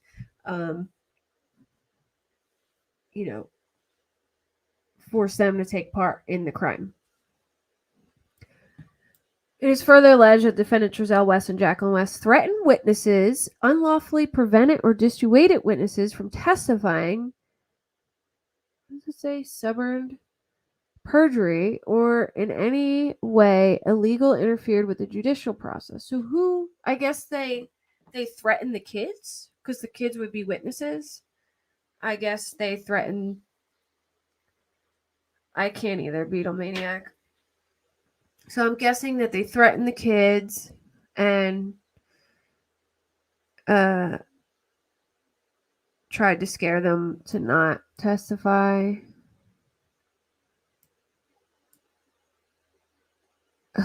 This is terrible. And that's just repeated stuff, but with Orson's name. So in a nutshell, that is all of that. I didn't have any more papers for that, so all right, so we watched that. The extended family of the missing boys issue a statement on January 2nd expressing hopes for the boys' safe return and that they are cooperating with authorities and have involved a team of private investigators. Statements that family members have been advised to avoid the public because of the intensity and amount of threats they had received. The West home in California City have been targeted by rocks and attempted break-ins, according to the statement. There's a big reward fund. Some pictures of them searching with a special signal on the ground to see if there's anything underneath. They had a candlelight prayer outside the home in Bakersfield. So Bakersfield is the old area where they live. Hey, New Zealand Mysteries. How are you? Yeah, I do too, Cece. They definitely threatened those kids, I'm sure. Probably threatened to kill them. I mean, if you witnessed somebody they were probably terrified of them. You know what I mean? They were probably terrified of what would happen to them, And I will feel really bad if they play the audio of the children testifying. I think that's going to be so traumatic for them. Especially if you're already, it's just so sad to me, and I'm getting emotional right now, so hold on a second. But, it's just so sad to me that children who already have it rough, in their life, you would hope that, somebody caring and nice would take them in, and then they're dealing with enough problems and probably can't even fathom it, and then they go to a home with absolute monsters. I mean, that's just so sad to think about. They're already down and out, and then they get sent to a home with these just monstrous shitbags who, torture children. It's terrible. And I can't even imagine what they're already going through, and the trauma of being ripped from your bio family to be placed in the care of monsters. I don't know. That just has to be so traumatizing for a child, and it kills me. Oh, it's going to trial, Sarah. In 3 days. It's starting in 3 days. February 19th, protesters outside the Department of Human Services building in a rally to continue raising awareness for the case. Online groups from across the countries and overseas have formed online communities tracking the case and sharing information. That's on February 21st. March 1st, Bakersfield Police Department become the lead agency investigating the boy's disappearance. So I guess at this point, they had found some evidence to suggest that they actually died in Bakersfield. Are you talking about Roro, Cece? I love her.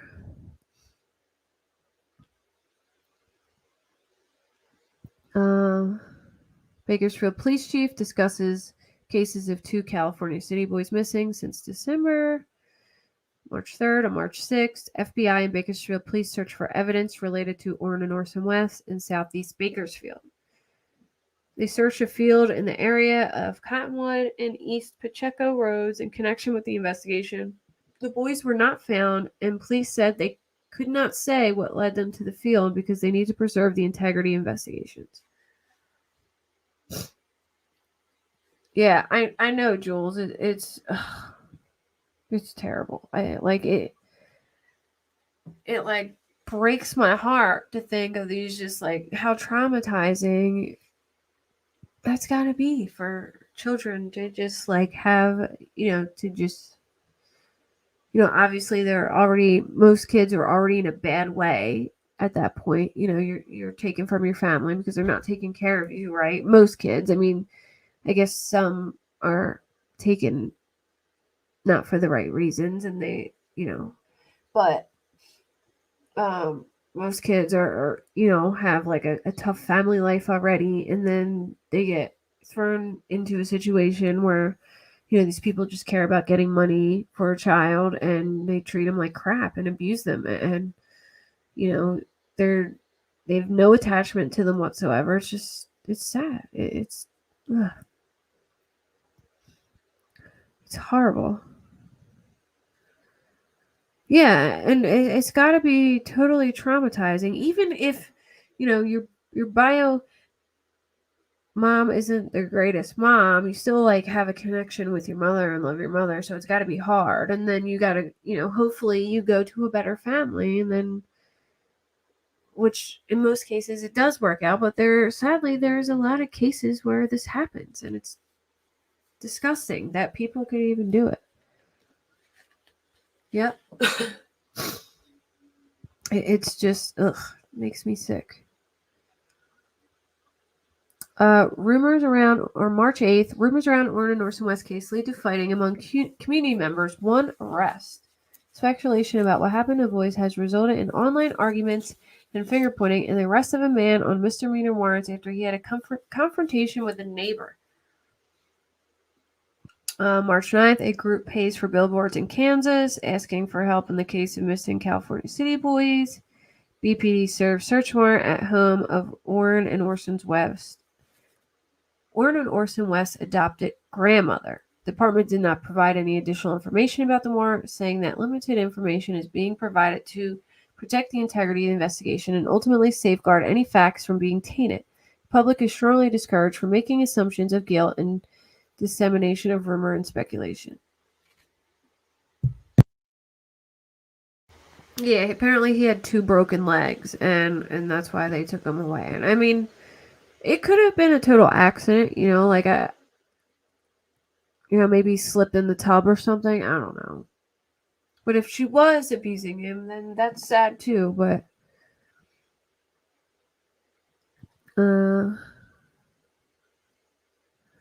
let's see. March 19th, there's an increase of $2,000 from the previous amount. The new money coming from another $1,000 through the YouTube channel of Ron Lucchiardi and $1,000 from Bakersfield resident Jennifer Nobles.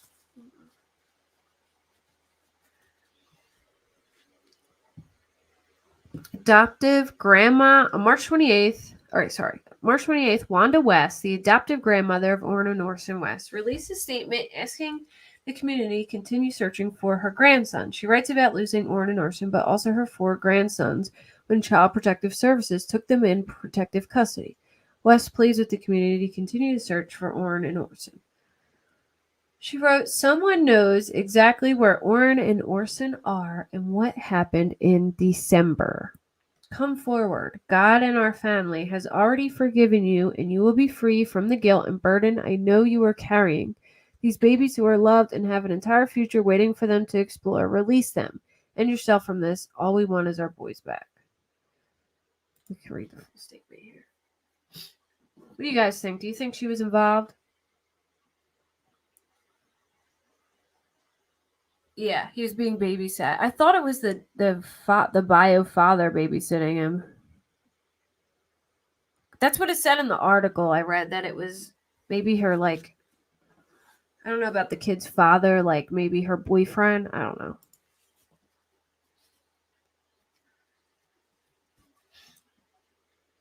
But yeah, it was weird how they just took the second boy and were like, they need to stay together, even though the first boy hadn't, I guess, never met the second boy. Because he took him right when he was born, it sounded like. Maybe they did meet, but still, like, if he took him right when he was born, I don't know. Wait, where's... Oh, that was the whole thing. I should read the whole statement here when that was the whole statement. Mayor Karen Go releases video message on Orrin and Orson West. BPD discuss Orrin and Orson West investigation on 100th day of their disappearance.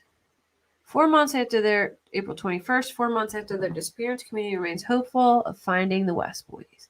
June 1st, Chief Greg Terry discusses latest in the case of the West boys. BPD releases new information on the case. 44 search warrants have been served. That's a lot of search warrants. 44 search warrants. 83 people have been interviewed. 170 items have been seized in the investigation into the disappearance of the California City toddlers. 200 days. They give an update on July 7th. September 21st, the boys have been missing for 9 months. The community has been holding monthly prayer events for them. 10 months later, the boys remain missing, and Orrin and Orson West, biological father, spoke with 17 News about his experience dealing with the boys' disappearance, and the community held a prayer vigil.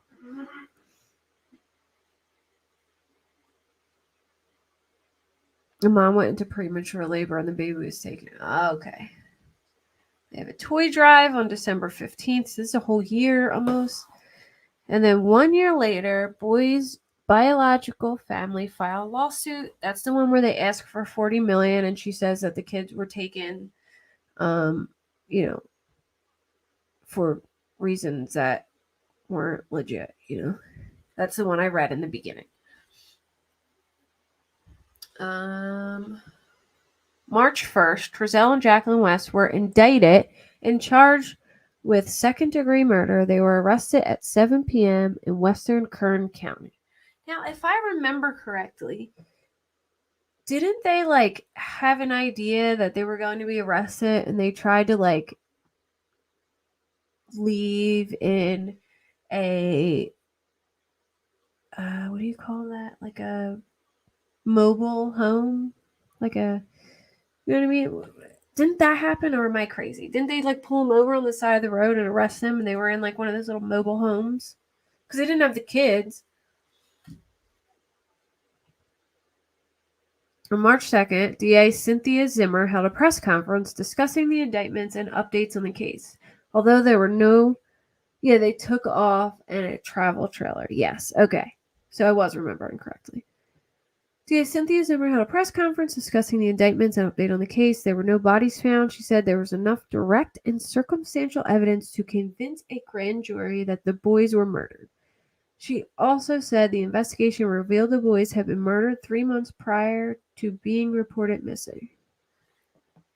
I just want to say, I got this new foundation. It's like a dewy foundation, and my face looks so dewy. I love it. I caught the glare over here. I'm like, man, I love this foundation. I give it a 10/10. It's the Infallible Pro Glow. If anyone likes the dewy look, this is awesome. Just saying. I like sharing my things that I get excited about, like my pressure cooker that I was so excited about. All right, let's watch the press conference. I just love how it looks all shiny and hydrated.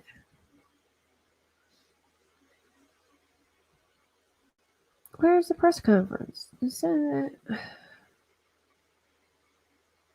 They not have the video? Is this it right here? Thank you, Beatlemaniac.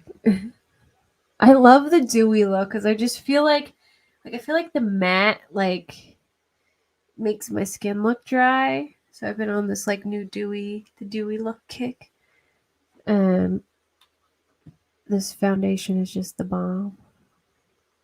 All right, hold on. I think I have another video of it. No. Is this the whole thing? Oh, good. This is the whole thing. All right, hold on.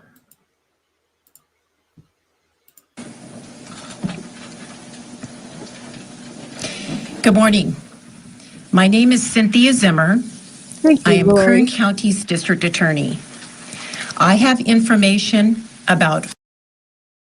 Let me just say, I love when the audio is loud. And if it's hurting y'all ears, just let me know. But usually audio is so quiet when they do interviews, and when it's just loud and perfect like this, I'm just so happy I don't have to hold my ear up to the speaker.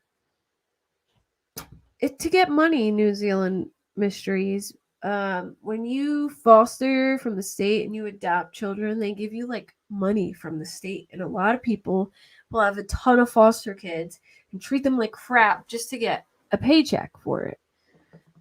It's sad, but it's true. I mean, they get a monthly, allowance, and a lot of people say it's not enough that they put out their own money, but if you're abusing the kids and not feeding them and not taking care of them, then I'm saying.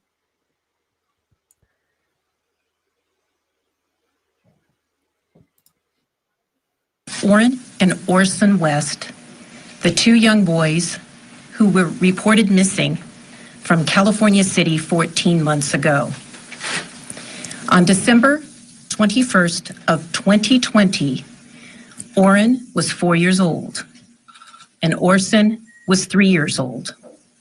Their adoptive parents in California City, Trezell West and Jacqueline West, reported to the California City Police Department that the boys had disappeared from their backyard. The California City Police Department began a search for the boys in the area around their home. After a period of time, the FBI joined in the search, as did the California Highway Patrol and search and rescue from the Kern County Sheriff's Department. The community also came out to assist in looking for the boys, but to no avail. They were not located. 1 week later, I like her too, and I guess she's a DA that she'll be prosecuting the case, which I'm super excited about because she just has that tough look to her, she don't take no shit. And she's very straightforward and to the point, and she seems passionate. I like her, and I'm excited to see. Well, we won't be able to watch because there's no cameras, but we'll be listening to the audio and keeping track on Twitter like we did with the Barry Morphew case. So. California, $1,037 a month per child in California. So do you still get money if you adopt them, legally? Does anyone know that? Yep, when you collect kids for paychecks, it adds up. Yep. Exactly, Linda. And sadly, a lot of people do. They collect these kids for paychecks, and they live in the worst conditions. Hey, Pam, good to see you. crucial information came to light that necessitated the involvement of the Bakersfield Police Department and the Kern County District Attorney's Office. Law enforcement worked diligently hundreds of hours in the next 12 months looking for the boys. This morning, I'm saddened to announce that the investigation has revealed that Orrin and Orson West are deceased. The investigation has also revealed that they died 3 months before their adoptive parents reported them missing. However, I am pleased to announce that this week, the Kern County Grand Jury indicted Trezell and Jacqueline West, the adoptive parents, for the murder of Orrin and Orson West. The indictment charges 5 counts. The first count is murder. Charges them both with murder, with the victim being Orrin West. The second count charges murder, with the victim being Orson West. The third count charges felony child abuse against the person of Orrin West. The fourth count. So I wonder what information came to light. I'm going to guess that it was one of the children coming forward and telling them, but I wonder if they have any physical evidence that suggests that. And I'm guessing that if something led them to that field, that maybe, you know, there was evidence of that too. So, oh, for sure, Linda. Did Trezell even work? And I mean, not only that, but, you know, as long as they could probably share clothes, or they could get donations for clothes, or, you know, if they wanted to, they could figure it out without spending a lot of that money on the kids, for sure. Yeah, the bio dad, I think both of the bio parents are suing them. Suing the state, I'm pretty sure. The dad definitely is. Charges child abuse against the person of Orson West. And the fifth count charges false report of an emergency. Naturally, the first 2 counts carry the most time in state prison, murder. It is charged as murder in the second degree. That carries 15 years to life, but with 2 victims, the potential penalty, or the maximum possible penalty, if convicted, is 30 years to life for each defendant, Trezell and Jacqueline West. Now, the grand jury indictment is a formal charging document, and we followed a process in charging them before the grand jury, and that was the district attorney requested that the grand jury convene to hear evidence regarding an indictment that we presented them. The district attorney's office then presented information to the grand jury, and the grand jury found there was sufficient evidence to hold Trezell and Jacqueline West responsible for these murders, and they returned what was called a true bill. So oftentimes we call it they were indicted, but what they did is returned a true bill on the indictment. Department 1 Superior Court judge issued warrants for the arrest of the defendants, and they were arrested last night at about 7 p.m. in Kern County. They are currently in the Kern County Jail waiting for an arraignment on the indictment, which will be tomorrow. There will be no preliminary hearing in this case because an indictment is a substitute for a preliminary hearing. In this case, will proceed directly to trial.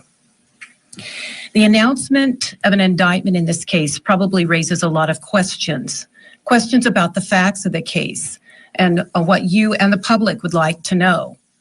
I'm not permitted to go over the facts of the case in this case, but there is something that I'd like to discuss because the facts of the case are to be what we produce in the jury trial. because we want both the prosecution and the defense to have a fair trial in this case. However, one of the questions that I'm sure you would like to know is, have the bodies of Orrin and Orson been found? And the answer to that is no. Okay, Cece, thank you for coming. Enjoy your call with your daughter. I agree with you, Lori. I agree. Especially the fact that they were in a trusted position of taking care of children. Like, that just is so much, means so much. Like, you're taking kids from broken homes and you are the most broken home. They should be punished worse for this. And anyone who harms children should just, I mean, I know people might disagree with this, but anyone who hurts children, I'm totally fine with them just immediately getting the death penalty if there's a solid proof of it. Because I just feel like there's no room for people in this world that just can hurt children. You got to be a pretty evil person to be able to hurt a defenseless child. No, they have not been found. However, I would like to emphasize that the fact that law enforcement have not found their bodies does not preclude a murder prosecution. As a matter of fact, there have been many hundreds of what we call no-body homicides prosecuted across the United States successfully, and even no-body homicides have resulted in murder convictions in Kern County. I'd like to introduce the people who are standing here with me today, who have been crucial in bringing this case forward. Eric Smith is the person to my right here. Eric Smith is the supervisor of the homicide unit at the DA's office. Next to him is Bryant Estep, also a homicide prosecutor in the DA's office. And these two gentlemen are the people from my office who presented the evidence to the grand jury. And this grand jury hearing began 3 months ago in December of 2021. Mr. Smith, would you like to come say a few words?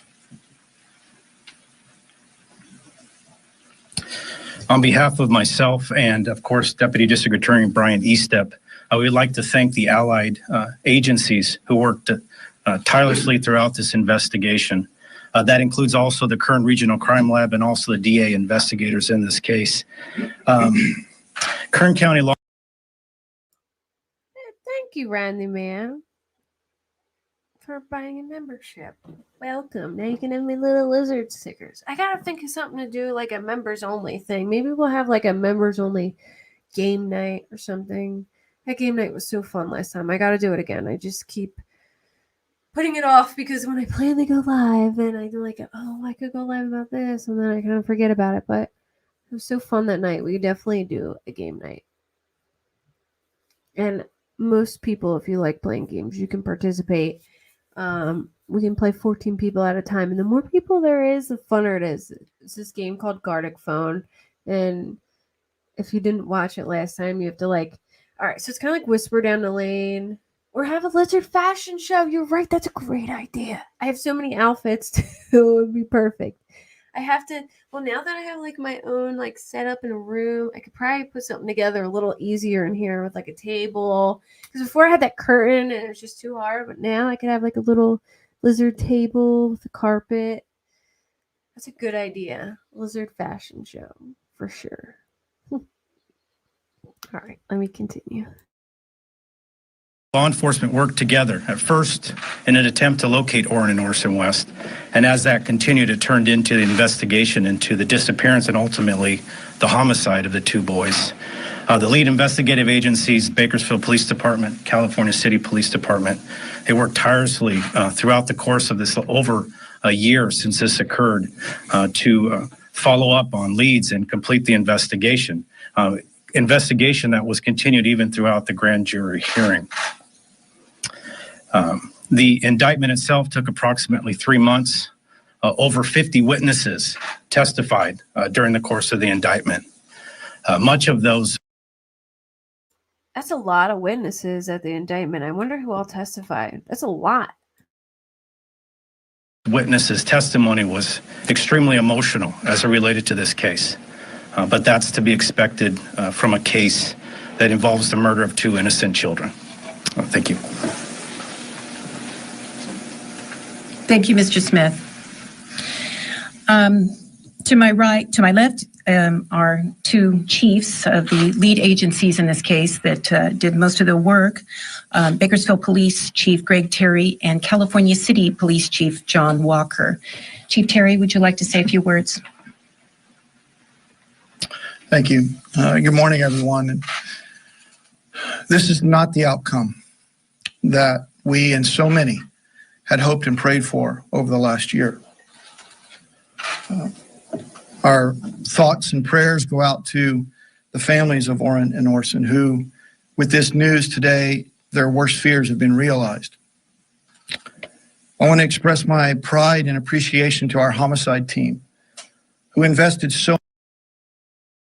They are not allowing cameras, which I understand because they have a lot of minors, I assume, that are going to be testifying. So I believe that's why, but I will be super surprised if they even play the audio of the minors testifying, because that stuff is like very personal and they're minors. So that I'm thinking that they'll have the audio for the other stuff, but for the minors, they will probably cut the audio out. All right, Sarah, it's fine. That's hilarious. But yeah, I think that I think it's just going to be audio. They're definitely not having cameras. I know that, and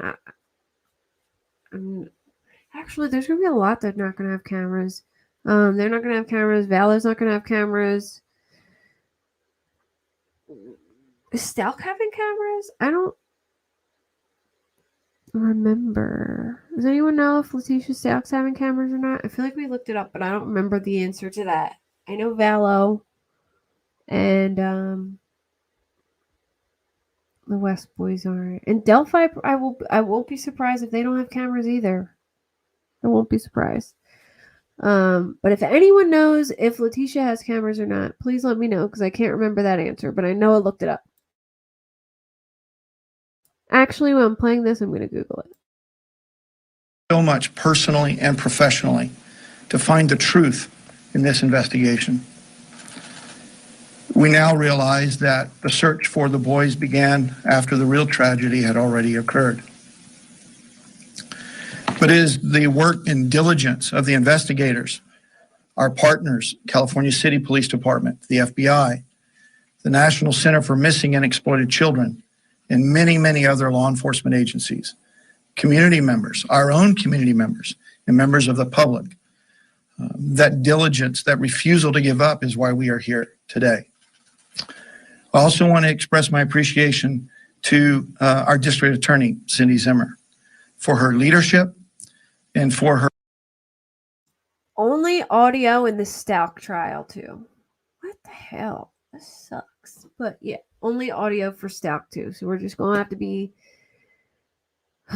listening, I guess. I mean, it's kind of like if anyone followed the Pike County trial, they would have members that could choose if they wanted to be on camera or not. So what they do is they just kind of like point the camera at like the ceiling or like the little thing on the wall, and then you just hear their audio, which sucks. But that's that, I guess. So all 3 of them, just audio. Her commitment to the safety of our families here in Kern County, no matter how difficult the case. We also would not be here without the teamwork and support of the district attorney staff. They provided invaluable support to our investigators, a perspective and advice and counsel along the way. And again, we would not be here without that support as well.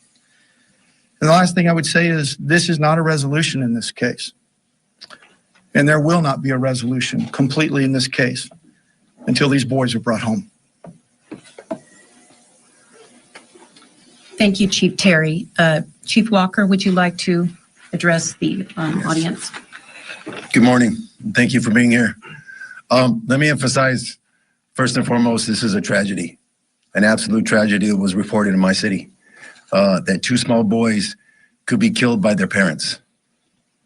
But I do have to I like say this guy too. how proud I am of my department from the second we got the call until we brought in so many resources, and we're very grateful for that. But the second we got the call, we were on scene. We began to work it and look for these kids. And we had so many agencies involved, Kern County Sheriffs, the Search and Rescue, CHP came with their helicopter to help us.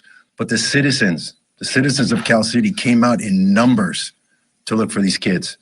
And it began to grow to the outlying communities and eventually across the nation. We were getting people who were interested and they wanted to know where these kids were as well as us.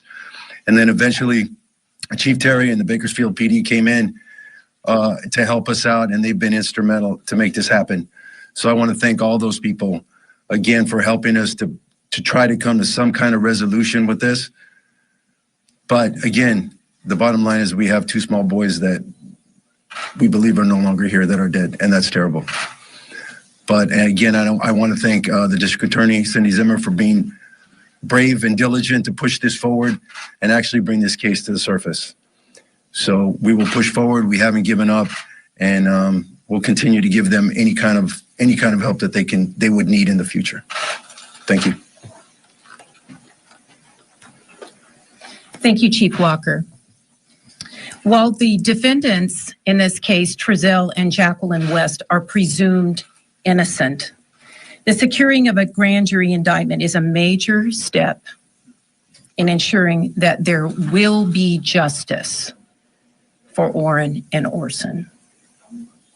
This case has tugged at the heartstrings. He does look like he wants to kick their butt. Sorry, I was looking down because, so I'm going to tell y'all my secret. I've been playing Animal Crossing for the past few days. See, my kid gets these games, and then he wants me to play, so I start playing, and then I get addicted to them. And I've been crossbreeding flowers for 2 weeks in this game, so I can get these rare flowers for really no reason, just for bragging rights to get like a 5-star island. And I just got my first blue flower today, so I'm watering my plants. I'm like a little kid, I swear to God. But, oh, and then I went on this island and cleared this island so I can catch these tarantulas because you can sell them for a lot of money. So that's what I'm looking down at before it dies. I might have to run over and plug it in real quick, but all right, let me keep going. Of people in my office and in law enforcement and in this community, it is a horrific tragedy that these precious little boys had to lose their lives. But I want to thank everyone who was involved in this case, the law enforcement officers. It must have been so difficult for them who searched for Orrin and Orson, the community members that came out and helped search, and then the community members that just continue to care about what happened to them. So if you have any questions, those are the end of my comments. But keep in mind, there are ethical restraints as far as what we can talk about prior to the trial in this case. Well, let me try. Thank you. I think he had his hand up first. Thank you, District Attorney. How can we confirm that the boys had died 3 months prior to their reported disappearance of body?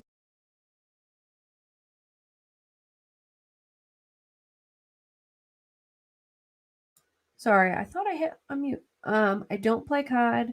I do game though. I'm not really good at first person shooter games because there's a lot of buttons. I'm better at keyboard and mouse, but like there's a lot of buttons when it comes to that and both a joystick. So like I will point up in the air and spin and down at the ground, and it takes me a long time to figure it out. But I play a lot of horror games. Like I play Devour, Phasmophobia, Ghost Watchers. I've been playing Sons of the Forest, which I like. I can shoot pretty good in that. I'm just not good at COD. I'm just, totally outmatched for that, I'll say. I play stuff on my Switch. Thank you, File the Gray in Your Own Wood. Hey, how are you? Who used to be an actor? Chief Walker? He looks like he could be. On an iPad? Oh, I'll have to try that. I've never played on an iPad. I like to draw on my iPad. I'm pretty good at drawing. Like the Apple Pencil is so fun. I got this this cover that feels like paper, so it's easier to draw. I'll have to show you guys some of my artwork one day. Haven't been found. Can you kind of explain how that works? No, I cannot, but I can tell you the facts in court will show that we were able to prove that to the grand jury, that the boys have died, that they were murdered, and we did that through a combination of direct and circumstantial evidence, and the grand jury was convinced that they were dead. Thank you. Given that you say that they died 3 months before this was reported, and the fact that Giselle and Jacqueline lived in Bakersfield and then moved to California City, Chief Walker, do you believe, and can anybody say whether Orrin and Orson were ever in California City to begin with? Mr. Gaspar, that's a good question, and that's something we're going to answer during the trial. Can't say more than that. We cannot go into the facts of the case. As far as trying a case without a body, because since I assume you don't know where the boys are. Is that right? We don't know where their bodies are. That's what I said. Okay, so you don't know where their bodies are. What will that present kind of a difficulty in trying this case without a body? Public out there has at least some that I've run into say, well, they can't try somebody without a body. How are you going to do that? As I explained in my earlier statements, no body homicides are tried all the time. You know what? Now that you say that, Father Ran in Your Own Wood, she does sound like Grandma Sherry a little bit. She does. What are you, Hoot 75? Let me write that down. I'll try it on there. I might be able to do it on the iPad. I can't do it with a controller because I can't handle the two joysticks at the same time. I'm just not good at that. I don't know why, but I'm really good at playing keyboard and mouse stuff. I'm writing it on a napkin. Hold on. All right, let me continue. But she does sound like Grandma Sherry. She really does. And we have evidence that was sufficient to convince the grand jury, and we have sufficient evidence that we believe will convince a jury that they are not alive. Like a tough, and we have evidence. Soft-spoken voice. Have you tried a case here without a body before? Yes, we have tried to successfully, at least that I know off the top of my head. I have those names, the Leonard Bryce Thomas case and the Daniel Rhodes case, successful murder convictions. And there may be more, but those are two that I can remember. Yes. Can you talk a little bit about why second-degree murder in this case rather than first? No, I cannot. I can't really discuss the theory of liability in the case because that would involve the facts. Okay. And then also, I'm so sorry, one more question. Can you talk a little bit about why you guys decided to go down the grand jury route and attain that rather than the average procedure? We try, I've done over 20 grand jury indictments myself throughout my career. It is something that we commonly do on homicide cases, which involve calling live witnesses. And also sometimes we do it because there has to be a little bit of starting and stopping regarding scheduling. A preliminary hearing is continuous. You don't have start and stops. And at a grand jury hearing, you can do 2 days of testimony 1 week, 1 day, so there are a variety of reasons that we considered in this case. And a lot of, if you look back on some of our high profile homicide cases, most of them did go to grand jury. Yes. We have unconfirmed reports that a white artist. They also do grand juries because it's secret. It's like in secret. They don't get tipped off about it. It's a lot easier to get it, indict someone than go through a preliminary hearing. And a lot of times when there is minors involved, they do it to kind of like keep their identity under wraps, so it's not like a public thing. So that's a big reason why they do indictments. But it's basic. An indictment is basically like a preliminary hearing, but it's in secret, and the grand jury decides if it goes to trial, not not the judge or whatever. So it's, it's not like a public thing. It's a secret, it's basically like a preliminary hearing, but in secret.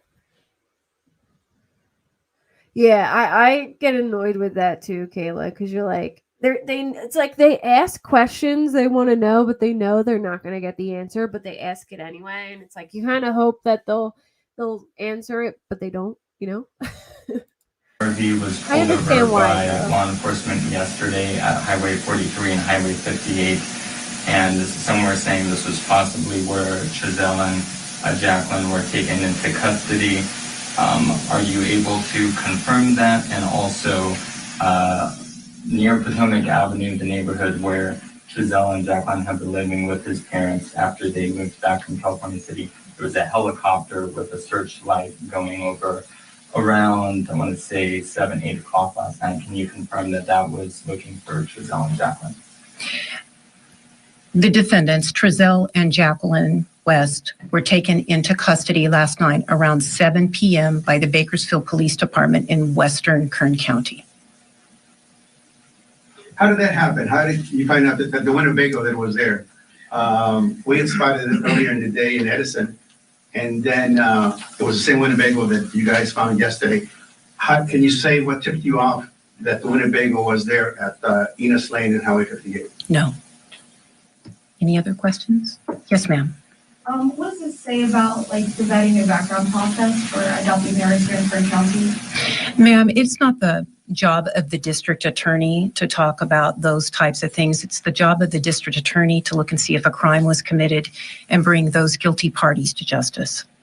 Yes. Are the defendants cooperating, and have they admitted to any wrongdoing? I can't discuss. That is absolutely prohibited. Any type of statements. So a grand jury is like a group of like designated lay people who convene for cases, and they decide whether it goes to trial or not. So I'll explain it to you a little bit. So like a grand is a legal body comprised of lay people, and they determine if there's enough evidence to bring criminal charges to a trial. During grand jury proceedings, a prosecutor presents an accusation and supporting evidence to the grand jury. Now, here's the difference. In a preliminary hearing, the defense gets to argue their evidence and stuff like that. Like the defense gets a say in it. In a grand jury, I don't believe the defense is involved. It's just the grand jury goes and the prosecution goes, and the prosecution says, look, this is what we got. And then they decide. They use, it's faster. It costs less money, I think, because, like paying all those people and getting everyone there is probably difficult to subpoena everybody for the stuff. So it's easier, and it's private, so it's not all out for the public to know about. But preliminary hearings are like basically the same thing, but the defense gets to argue, and the judge will decide. So like, all right, so in a preliminary hearing, instead of getting a grand jury, a prosecutor will file a criminal complaint. And after the criminal complaint is filed, the judge reviews it. It is in a public preliminary hearing, and during this hearing, lawyers are present, and the judge will decide whether or not to indict the defendant. In some states, a person who has been accused of a crime can request a preliminary hearing. So, grand juries are made up of randomly selected lay people. The grand jury members are asked to appear in court for varying lengths of time. Some grand jury sessions last for months, but only require jury members to sit in court for a few days each month. Grand juries are generally composed of 6 to 12 people, just like a trial jury, but when a federal grand jury is called, 16 to 23 people may be required to show up for jury duty. When a grand jury is convened, the jury members evaluate the strength of the prosecutor's evidence to determine if there is probable cause to issue an indictment. Now, a lot of people say you can indict a ham sandwich. like that's like the saying because it's so easy to indict somebody for murder. Probable cause means that there are enough objective facts to support the prosecutor's claim. The grand jury has tools at their disposal to find out if there is probable cause. They can subpoena witnesses to testify in court. In a grand jury, witnesses are typically questioned by the prosecutor and cannot have counsel present during questioning. If jury members think there's enough evidence, so like, all right, for instance, in a preliminary hearing, the prosecutor can talk to the witness, but so can the defense. Like the defense can argue in a preliminary hearing, the defense can argue their evidence and say, well, you know, that's whatever they want to say about it. So they can't with a grand jury, which makes it easier to indict somebody as well. Unlike most other court proceedings, grand jury proceedings take place in secret, which serves a few purposes. An accused person may present a flight risk if he or she knows a grand jury has been convened. By keeping the proceedings secret, the court reduces the risk of them fleeing. Secrecy ensures that no one who eventually gets cleared of any crime suffers from premature and wrongful damage to their reputation. So, for instance, if they indict somebody, if they convene a grand jury, people don't know they're being arrested. So, like, for instance, like if somebody's arrested of a crime, usually people start attacking them on social media and saying all this stuff, even though they're innocent until proven guilty. But if you indict someone, the public doesn't know, so the public can't create this bias of somebody ahead of time. So, like, it also helps protect, like, a mistrial from that or appeal because of that, because the public can't really attack them or start calling them a murderer or taint a jury by saying this person's a murderer, he killed his family, or he did this, even though they're still presumed innocent.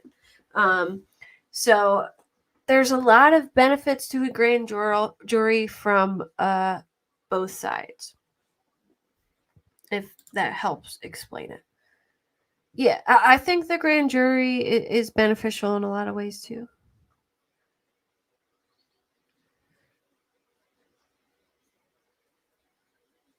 Let me see. Oh, her dog is so cute. Can I show the picture of it, Sarah?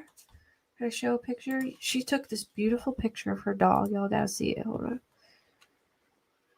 I'm sharing it, Sarah. I hope you don't mind because it's so cute. I can't not share it.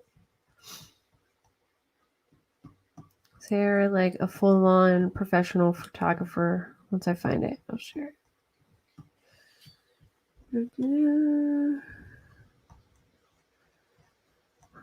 Where the hell is it? We talk so much.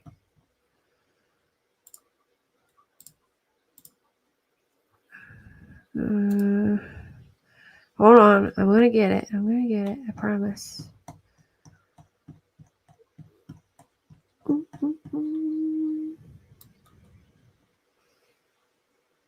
It is a really cute dog. It's like a husky, but it's brown. Here it is. I got it. Wait till y'all see this picture. Look at that gorgeous dog. He is beautiful. Isn't that like the most awesome picture? It's like perfect. Whoever took this picture, I need to hire y'all for my photos. He's a cutie though, isn't he? Thumb Thug has a cute dog too. Hold on. I'm showing it.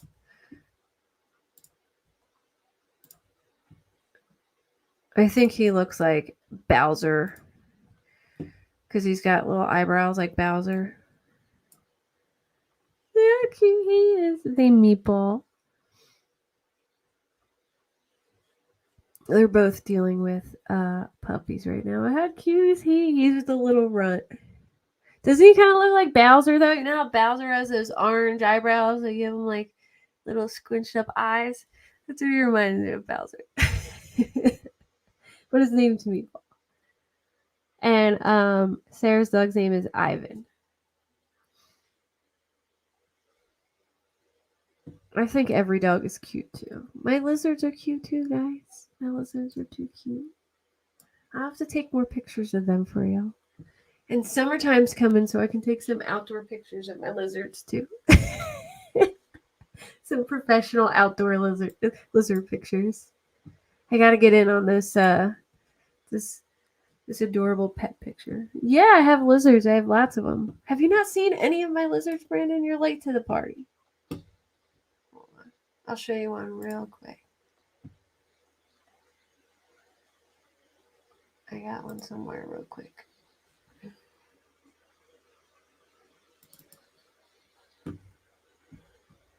There's Bo in her bath. And oh, you can't see that one because it's an emoji. Hold on.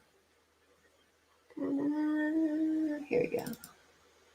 This is Hulk dressed as a cowboy. And Hulk dressed as Dog the Bounty Hunter. We all have the best pets. We do. I did a whole stream where I showed everybody's pets. It was so fun. We'll have to do that again. I literally just like dedicated a whole stream to just showing people's pets. It was so fun. Oh yeah, I have like 15 lizards. No, I have 9 and 3 snakes and a turtle and a leopard. 9. By the ethical canons that attorneys are required to follow. I won't comment on the evidence specifically. I didn't mean to hit that. A leopard gecko, a Asian water monitor, and 8 bearded dragons. I won't comment on statements. Yes. Are these the only arrests that are going to be taking place in this case? Is there plans to bring in anybody else or to arrest anybody else involved in this? If I had those plans, I probably wouldn't tell you, but I can't tell you anyway. It's a good question. I don't mean to be trite, but I'm not going to comment on that. Yes. Go ahead. One more. We do know that Orson and Orrin were 2 of 4 adopted kids. They also had another 2 biological kids. Any idea of the whereabouts of the other 2 adopted kids and the biological kids as well? And were there any signs or prior signs of prior abuse in the household with the other 4 kids? I'm not able to discuss that, but it's not like the other 4 are missing. They are in the care and custody of the Child Protective Services. Yes. Were Trezell and Jacqueline West under surveillance for a considerable amount of time before you made an arrest? I cannot answer that. I mean, I know, but I shouldn't be answering that. Yes. Have you spoken to the biological? Yes, my Asian water monitor will be my house hippo. He will get as big as a dog. He'll kind of be like the size of a golden retriever with corgi feet. Yes, I've been working crazy too, but I'm glad you're here, Nina. I feel your pain. Oh, yeah. I lose my lizards all the time. So the other night, I lost my blind lizard. I have a lot of handicap animals because I rescue them. And one is blind. And someone left her tank open. Vegetables and bugs. I actually breed roaches. I brought one on. Whose panel did I bring it out on? I brought it out maybe, it might have been Sweet Tea's panel, but they were like, yeah, we want to see a roach. And I brought one out. But I never bring my snakes out and stuff because I know a lot of people are scared of them. So I don't bring my snakes out, but I bring my lizards on all the time. Yeah. So not the monitor, one of my bearded dragons. She any chance that her door is open, she gets out, and I always find her. But my son probably left the thing open, and she's blind, and she went for a little walk. And I know she's using her other senses now because she went blind recently. But she has a water bowl in her tank. And I also have another water bowl that it's a dupe of that same one that I was using for another lizard, but then ended up taking it out. And I had it on the floor next to one of my other tanks. Well, she found that water bowl, and I assumed that she thought it was her water bowl because it's like literal dupe of hers. And she just laid on top of it. And I was like looking everywhere for her, and then I just found her like laying on top of it. Oh yeah, I don't feed my snakes any live animals because they can get hurt. But I can grab one while this is playing and show you. I'll bring my blind one out. She's a cutie. It would take a few days for it to get there. I could bring a snake out. My one snake's a big baby, but I don't know if people will be happy about that. All right, hold on. Parents of Orrin and Orson, since you learned of this news, and if so, what was their reaction to this finding? Well, Mr. Smith has had contact with some of the biological family in this case, and I would have to defer to him about that. Our office,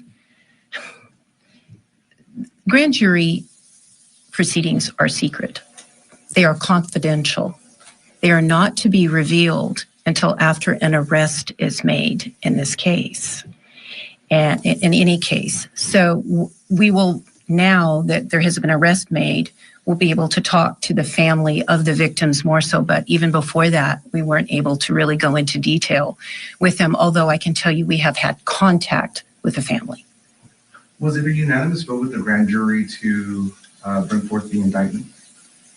I don't think that's something that can ever be revealed. I think that's confidential information in the hands of the grand jury. I can tell you that there was sufficient number to do it, or it wouldn't have been a valid indictment. But whether it was unanimous or not unanimous, I don't know, because they don't tell us. Can you say which legal counsel will represent the suspects? They will be arraigned tomorrow in court, and if they cannot afford. So my Asian water monitor will look like a Komodo dragon. All right, trigger warning. If you don't like snakes, just close your eyes for a minute. This is Titan. He is my biggest baby. Hi. I got him as a little baby. He's being very, come here.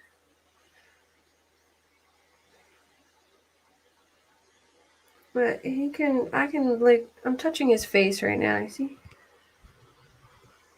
And he's pretty tolerant of it. Like, see?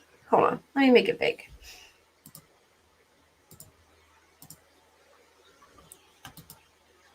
All right, ready?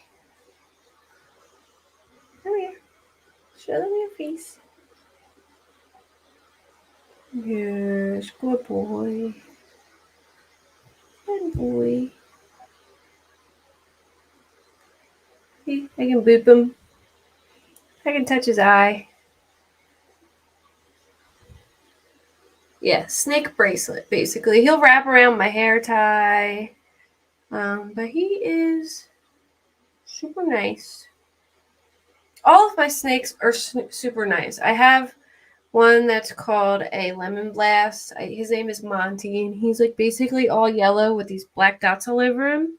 And he's just as tolerant as this one. He's the one I have shorts of where I'm like petting his chin, Monty. And then I have a big girl. Like, she's big. She's huge. She's okay after a little bit, but she gets nervous. She, like, if I put my hand near, she'll jump back and get all, like, see how I could just do this and he doesn't flinch. He just, lets me do it. And he'll like move his head away a little bit. She'll like, get nervous, and it'll take some time to get her comfortable with me. But she won't bite me or anything. She just doesn't really care to be handled that much. But him and Monty don't care, right? They don't care. Here's a cutie. Got a little mustache. Look, he's got a little mustache.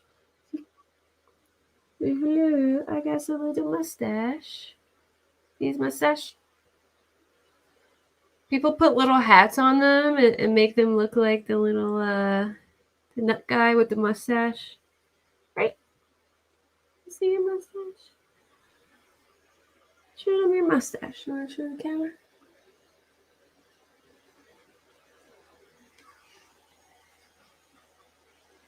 Oh yeah, he's a sweetie. I've had him since he was a baby, so and he's always been like this.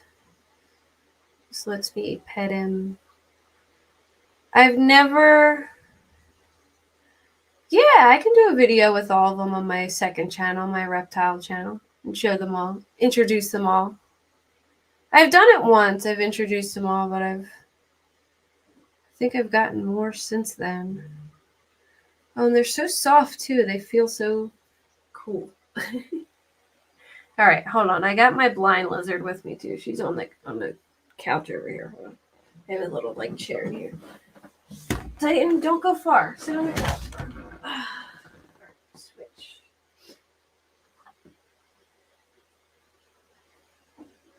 And this is Beau. Like Beau. She's sleeping now, and when she's sleeping, she's like next to impossible to wake up. She will not even open her eyes a little bit. She's the one that escaped, and she's blind, so I guess because she can't see anyway, she just doesn't care about opening her eyes. But she is actually a very rare bearded dragon, and I got her for free, but she would cost a pretty penny because she is a microscale, which a microscale means they have little itty bitty scales and they're not even spiky. She feels like leather, like skin kind of. Oh yeah, the pet store calls me whenever I go to the pet store and they have a bearded dragon. They're like, come in the back. I'm like, don't do it. I can't take another one. In, but she has eggs. When it becomes breeding season, she's like the egg queen. And but she's soft. She doesn't have spiky scales, and she's just such a bright yellow color. You should see some of the pictures I have of her. She's just so bright yellow. Oh yeah, I've definitely. I don't know where Hakab is, but I convinced her to get a beard. Well, she saw my bearded dragons and then really wanted one, and now she got one, and it's adorable. Your horn lizard? Oh, they're adorable. Where are you going, Titan? He's going under my pillow. But yeah, I can. Wake up. Are you gonna open your eyes? She's like, lady, I can't see anyway. I'm not gonna open my eyes. Lizards at night when their lights go out, they sleep hard, so. Pretty costly, yeah. I spent probably like $40 a month on food for them, but luckily, because I breed roaches, it's not too hard. But a lot of the times I'll have to like let the roaches like regrow again, so I'll have to go for a little bit without feeding roaches. But I breed roaches, and I breed bugs. Like worms. I breed mealworms, and but the mealworms are like really small and they take forever to grow. But yeah, so I breed them, and mice are expensive as hell. So what I do is I go to like reptile shows and I'll buy like a giant bag of frozen mice, and they last like 6 months or probably maybe even a year. They last long, the frozen mice, so that's a plus. Yeah, I've grown. If I see a wild roach, I'll flip, but my roaches don't freak me out. The moms are like really motherly, and they pile their babies up underneath them and lay on top of them. So I don't know.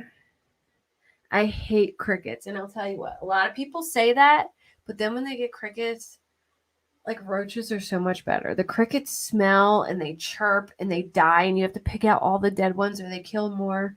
The roaches like never die, and if they do, you get these little beetles in their tank that will eat like their bodies and all their like extra skin and stuff, and they just breed and they're quiet and they don't bother nobody. But the crickets, they're so nasty. They smell. Oh, they're terrible. Well, the mice I have are already dead, so it's easy. If they were alive, is hard. I got so upset one time I did a live one. I was like, I can never do this again. I do my part and feed the crows. The raccoons get what they don't. Do the crows bring you shiny like gifts? I always wanted to do that. Like, do they bring you like little shiny things? Because I was watching this TikTok of these like crows that like bury shiny stuff for the guy and like bring him little shiny things, shiny trinkets. Yeah, really? I don't look like a reptile person. Yeah. Well, how it happened? Well, I wasn't really a reptile person, but my son, he was like 3, and he begged me to hold this snake at the pet store. And he loves like dinosaurs and stuff. So I let him hold the snake, and he wanted one so bad, but I was like, no way, I'm getting you a snake for your first pet. So I opted to get a little lizard, and then I wanted another one, so I rescued a very handicapped one, Rome. He's my favorite. I even got an old time photo. You know how you can go take those old time photos with your family and they dress you up in the cowboy outfits. Well, I got an old time photo with my family, and we took Rome and we put a little mini cowboy hat on him. He has metabolic bone disease from not being taken care of correctly, and his spine's really crooked, and he kind of like drag himself. He flips over a lot, but he's my like. I have to take him everywhere with me to like vacations and stuff like that. So he's like my baby. But so I adopted him, and then after that I just sort like bearded dragons are becoming like super popular pets now, and people get them and don't realize how to take care of them, and then they get sick, or they buy 2 of them and then they start fighting, which you're not supposed to get 2 of them, things like that. And then people start calling me because they know that I have lizards, and they're like, hey, do you want to take this? So now I have a bunch. That's how I ended up here. I didn't plan on ending up here, but that's how I ended up here. So yeah. Yes, the crows supposedly bring you like treasure. If they like you and you feed them and you take care of them, they bring you shiny things like coins and things like that. Yeah, right. Well, they're not too much like a lot of work once you have all the stuff for them, but like if you don't do your research and have the right stuff, they can die really painful deaths. And it's really sad. Hold on, let me show you this one named Peanut.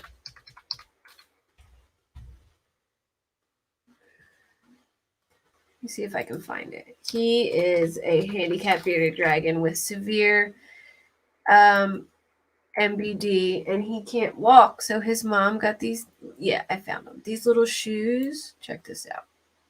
Sorry, I know I'm like totally going off topic, but since we were watching the press conference, she's not really answering any more questions. So I think it kind of like ends with that. But here we go. All right, so this is Peanut.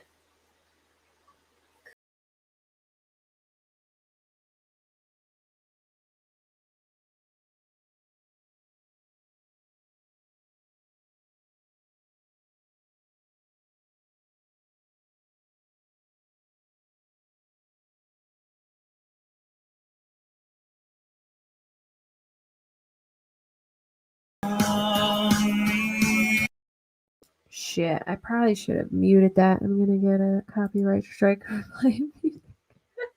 Oh well, I'll have to mute it out. Let me show you his shoes. Hold on. His shoes are the most adorable thing ever. Hold on. Where are his shoes?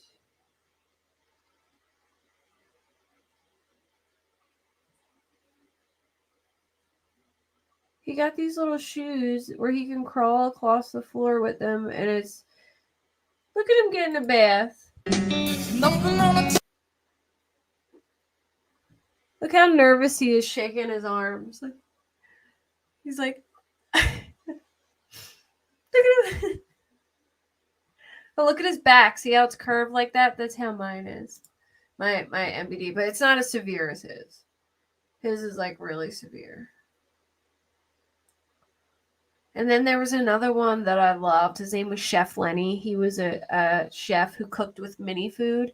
He passed away recently. I'm so sad. Hold on, I gotta find these shoes. They have to be up here somewhere. No. No.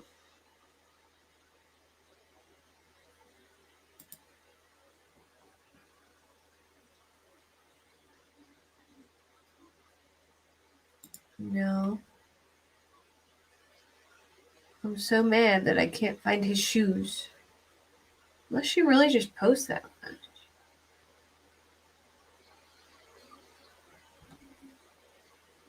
Well, anyway, she got these little like shoes that he can walk in, and they are so adorable. He like slides across the floor in them.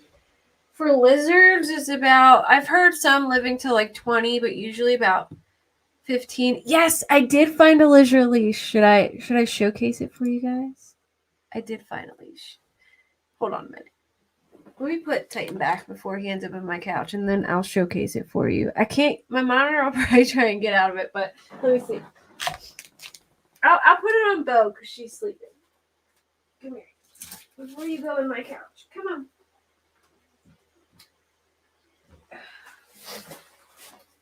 Bo, sleep.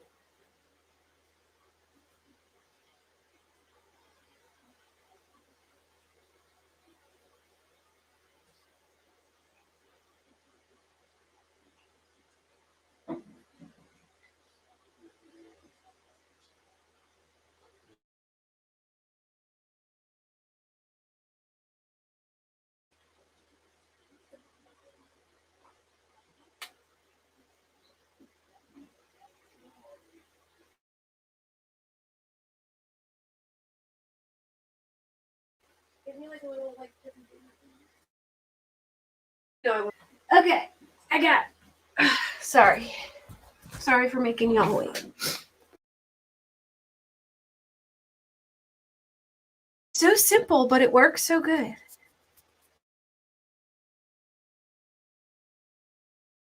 Live even longer. Oh no. Hold on a minute. Why is my Council, they will be appointed, or if they want to. Alright, hold on. I'm gonna showcase her leash. Well, it's for all of them for the summer. I put them on leashes and let them like run outside. Some of them hate outside and other ones like it, but because they have eyes on the top of their head so they can see predators, and if a bird walks by, forget it.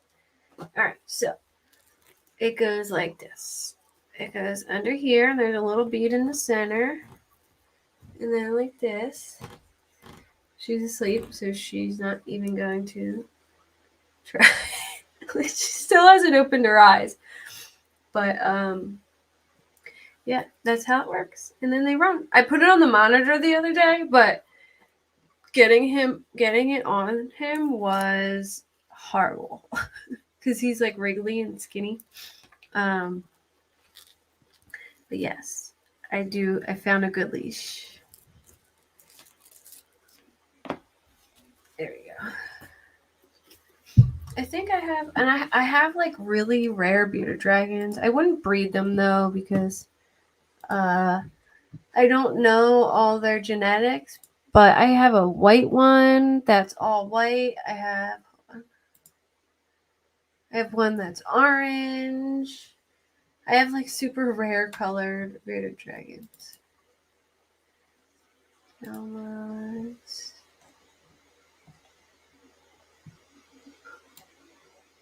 Oh, that one's wrong. Hold on.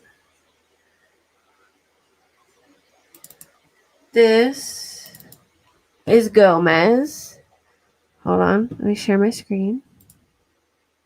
He is all white, and he is a dunner. Oh, yeah. I take him for walks all the time. And my monitor will be like a dog by the summer. Or like a cat. He'll be like the size of a cat, so I'll be able to walk him. Yeah, exactly. I know, Lori. It's awesome, though. About their oh yeah. Well, actually, a lot of people will try and squeeze their pores out, but you're really not supposed to do that because it's really painful for them. So you're supposed to like soak them in warm water, and then like they will rub them on like rocks and stuff. But people like to squeeze them out, and I don't know why they do it because it's so painful for them. But this is Gomez. He is a 0, which means he doesn't have any melanin. He is, I think it's called hypomelanistic. He has no melanin, so he is completely white. And then he's a dunner, which I don't have a good bearded dragon to explain it to you, but normally on bearded dragons, their scales are shaped like a teardrop. Well, Gomez is shaped like cones and they stick straight up, and they don't, and most have a pattern, but Gomez's doesn't have a pattern. That's why he's called a dunner. They just go all over the place. And most of their beards point down while his beard points out. So he looks a lot more spiky than my other ones. And this is him sitting weird.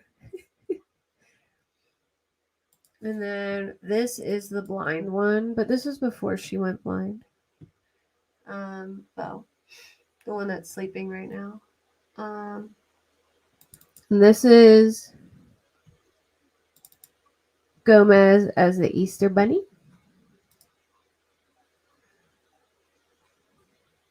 He is a 10, yes. He's the Easter Bunny there. I figured he'd make a good Easter Bunny because he's white. I dress them up like every holiday and take pictures for it. So, except for St. Patty's Day, I didn't do anything for St. Patty's Day. Ugh, I feel like I have to do something now. Maybe get like a red beard for them. And then here's Hulk. I love dressing Hulk up the most because Hulk is super grumpy and always angry and judging me. So he just cracks me up every time he's dressed up because he looks at me like, I can't believe you're making me do this crap, you know? So I love dressing him up.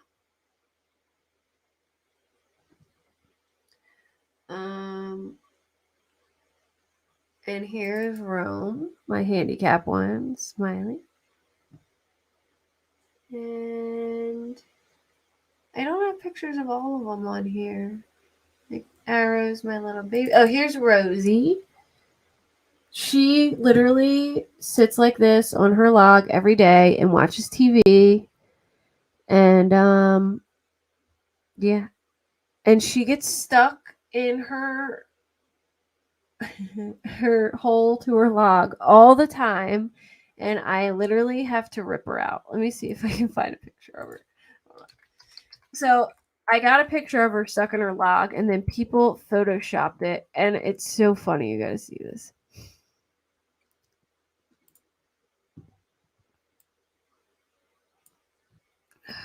All right, here.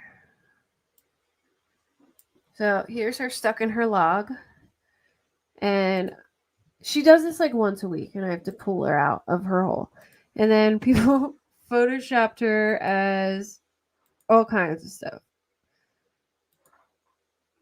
Like the picture went like viral when I shared it in the lizard group, and people just went crazy photoshopping her doing all kinds of activities.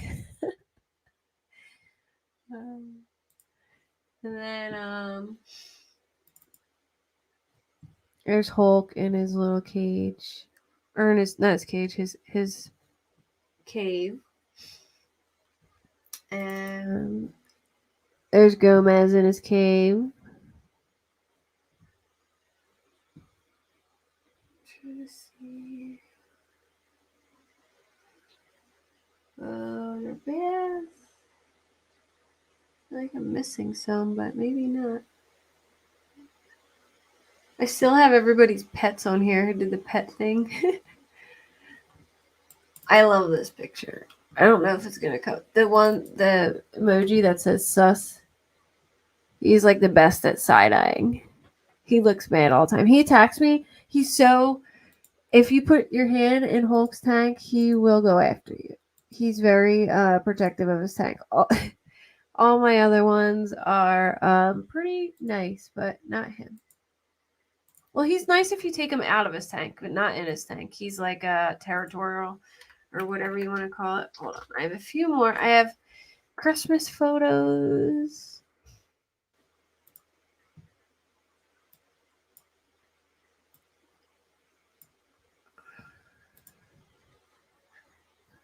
I showed you the one with oh, here's Gomez looking like Buddha. And then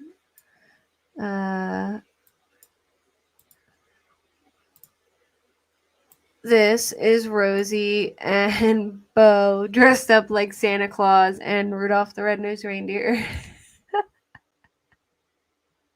And she's in like a little sleigh with presents. I should have put like a white towel, but I don't know why I didn't. It would have looked like snow. It was like the only thing I had red or green that I could like lay out. I didn't think of a white one though. I don't know why I didn't do that. And then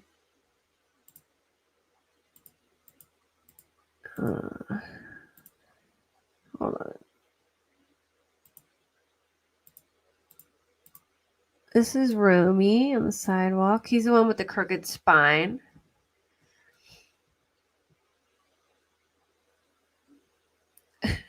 Okay, Randy Man. Hey, it's me, Jay. I'm showing off my pets. We were talking about our pets. Oh, and here's look how smart he is. Look, he does this all the time. Like he knows to open his mouth when I do it. I'll only play the audio because it's even better. Yay!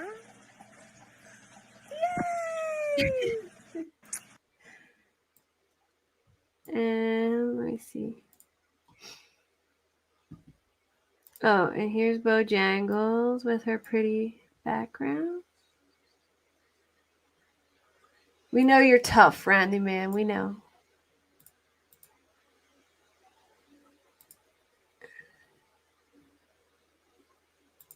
Is this it? Oh, you want to see Bo laying her eggs? Look how good she is. She's a good mama.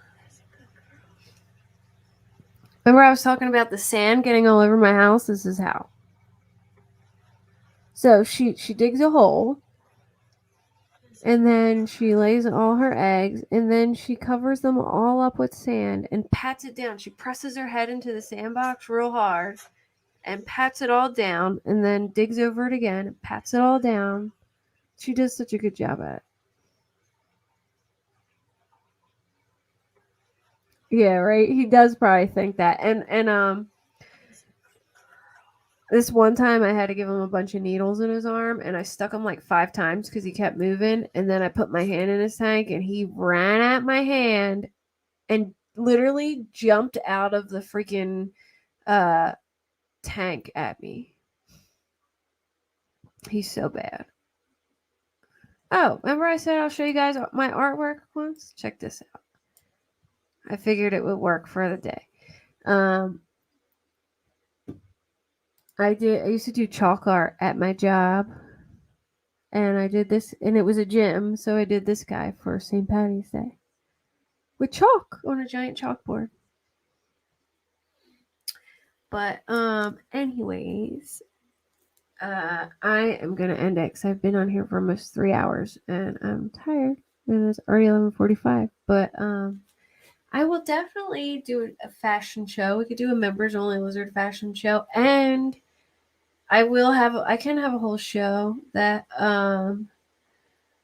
I can do I can like introduce all my pets if you guys want to see them. If you guys would like that. Oh, here's another one I did for puppy yoga. Isn't that cool? Like I did like a little Frenchie. And I probably have more. Hold on, let me see before I go real quick if there's any other artwork in here. Oh, and this. This is when the Eagles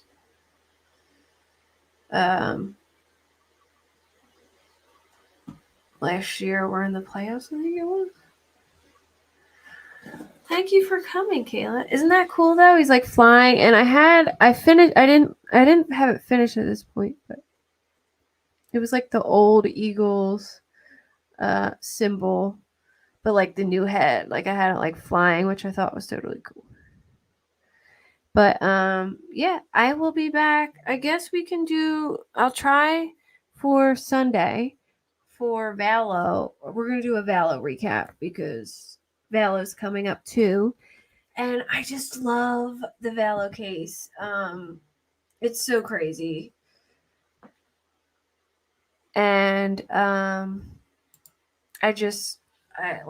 feel like that's a good one to recap. I'm sure everyone knows about the Valo case, but there's so many, like, the Valo case is one of those cases. There's so many things to the Valo case that, like, just when you think you know all about it, there is more. You know what I mean? There's more you didn't know about. So maybe either Sunday or Monday. I'm gonna shoot for Sunday though, but check. It's usually at 9 p.m., like 9 p.m. So check around then. But usually Sunday. But if not, Monday. So I'm gonna do a Valo recap. She is so nutso, Abra, so nutso, like so crazy. This was a bad idea because I have a sweater on and her nails keep getting stuck in it. Let me just put you up there. There we go. But yeah, Valo.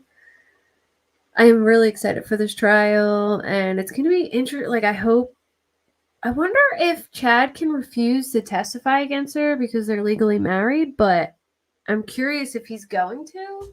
That will be interesting. So it is a fucked up case. You're right, Randy, man. It is. But it's like there's so much to it that, if you want a good case to get into, that's the one. I know it won't be televised. It sucks.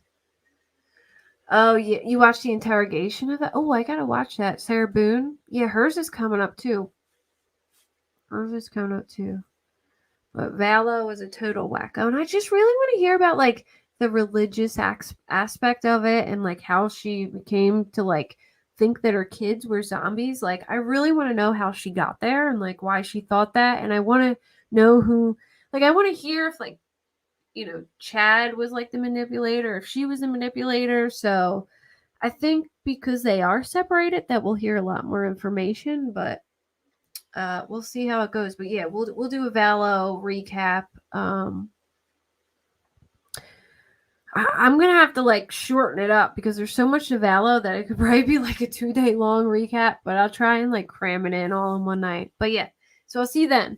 Look out for, like, a community post and either Sunday or Monday at 9 o'clock. But I definitely got to get it in then because it's gonna start the 20th. So. Are you talking about Chandler Alderson, the guy who killed his parents? I think I know what you're talking about. Or are you talking about a different one? I don't see. Let me see. That's a crazy one too. Didn't he already have his thing now? No. Anyway. Oh no, that's Chandler Alderson. Oh, it began. No, his was in January. Charlie Adelson. I'll have to see that.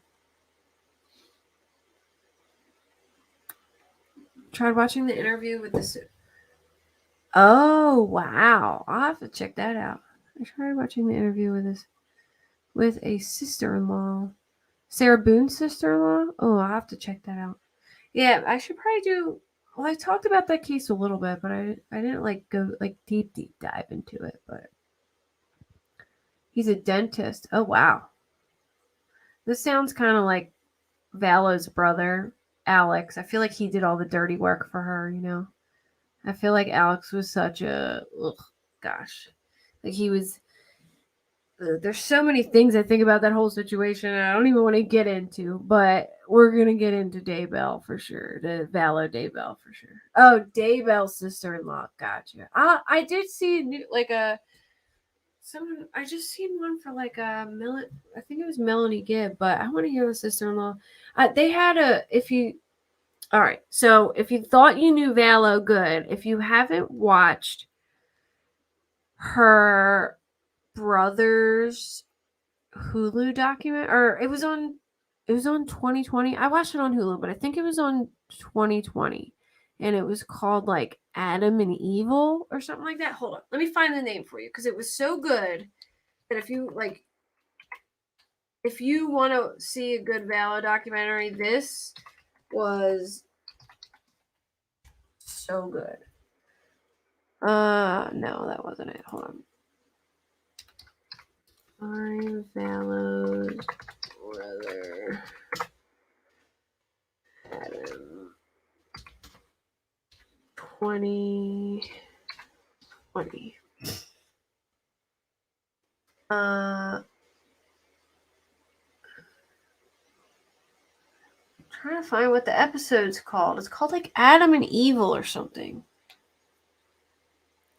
Season 44, episode 12. All right, 2020, season 44, episode 12, Adam ... and Evil. If you haven't watched that documentary, it is slamming. Watch it before we convene. That's your homework. I promise you will not be disappointed. From his point of view, is super interesting because he goes into like the family dynamics and stuff like that, and it's just so good. I give it a 10 out of 10, and I demand you to watch it before Sunday if you can. All right, I'm really going this time. Bye, guys. Say bye, Bojangles. Say bye. See ya.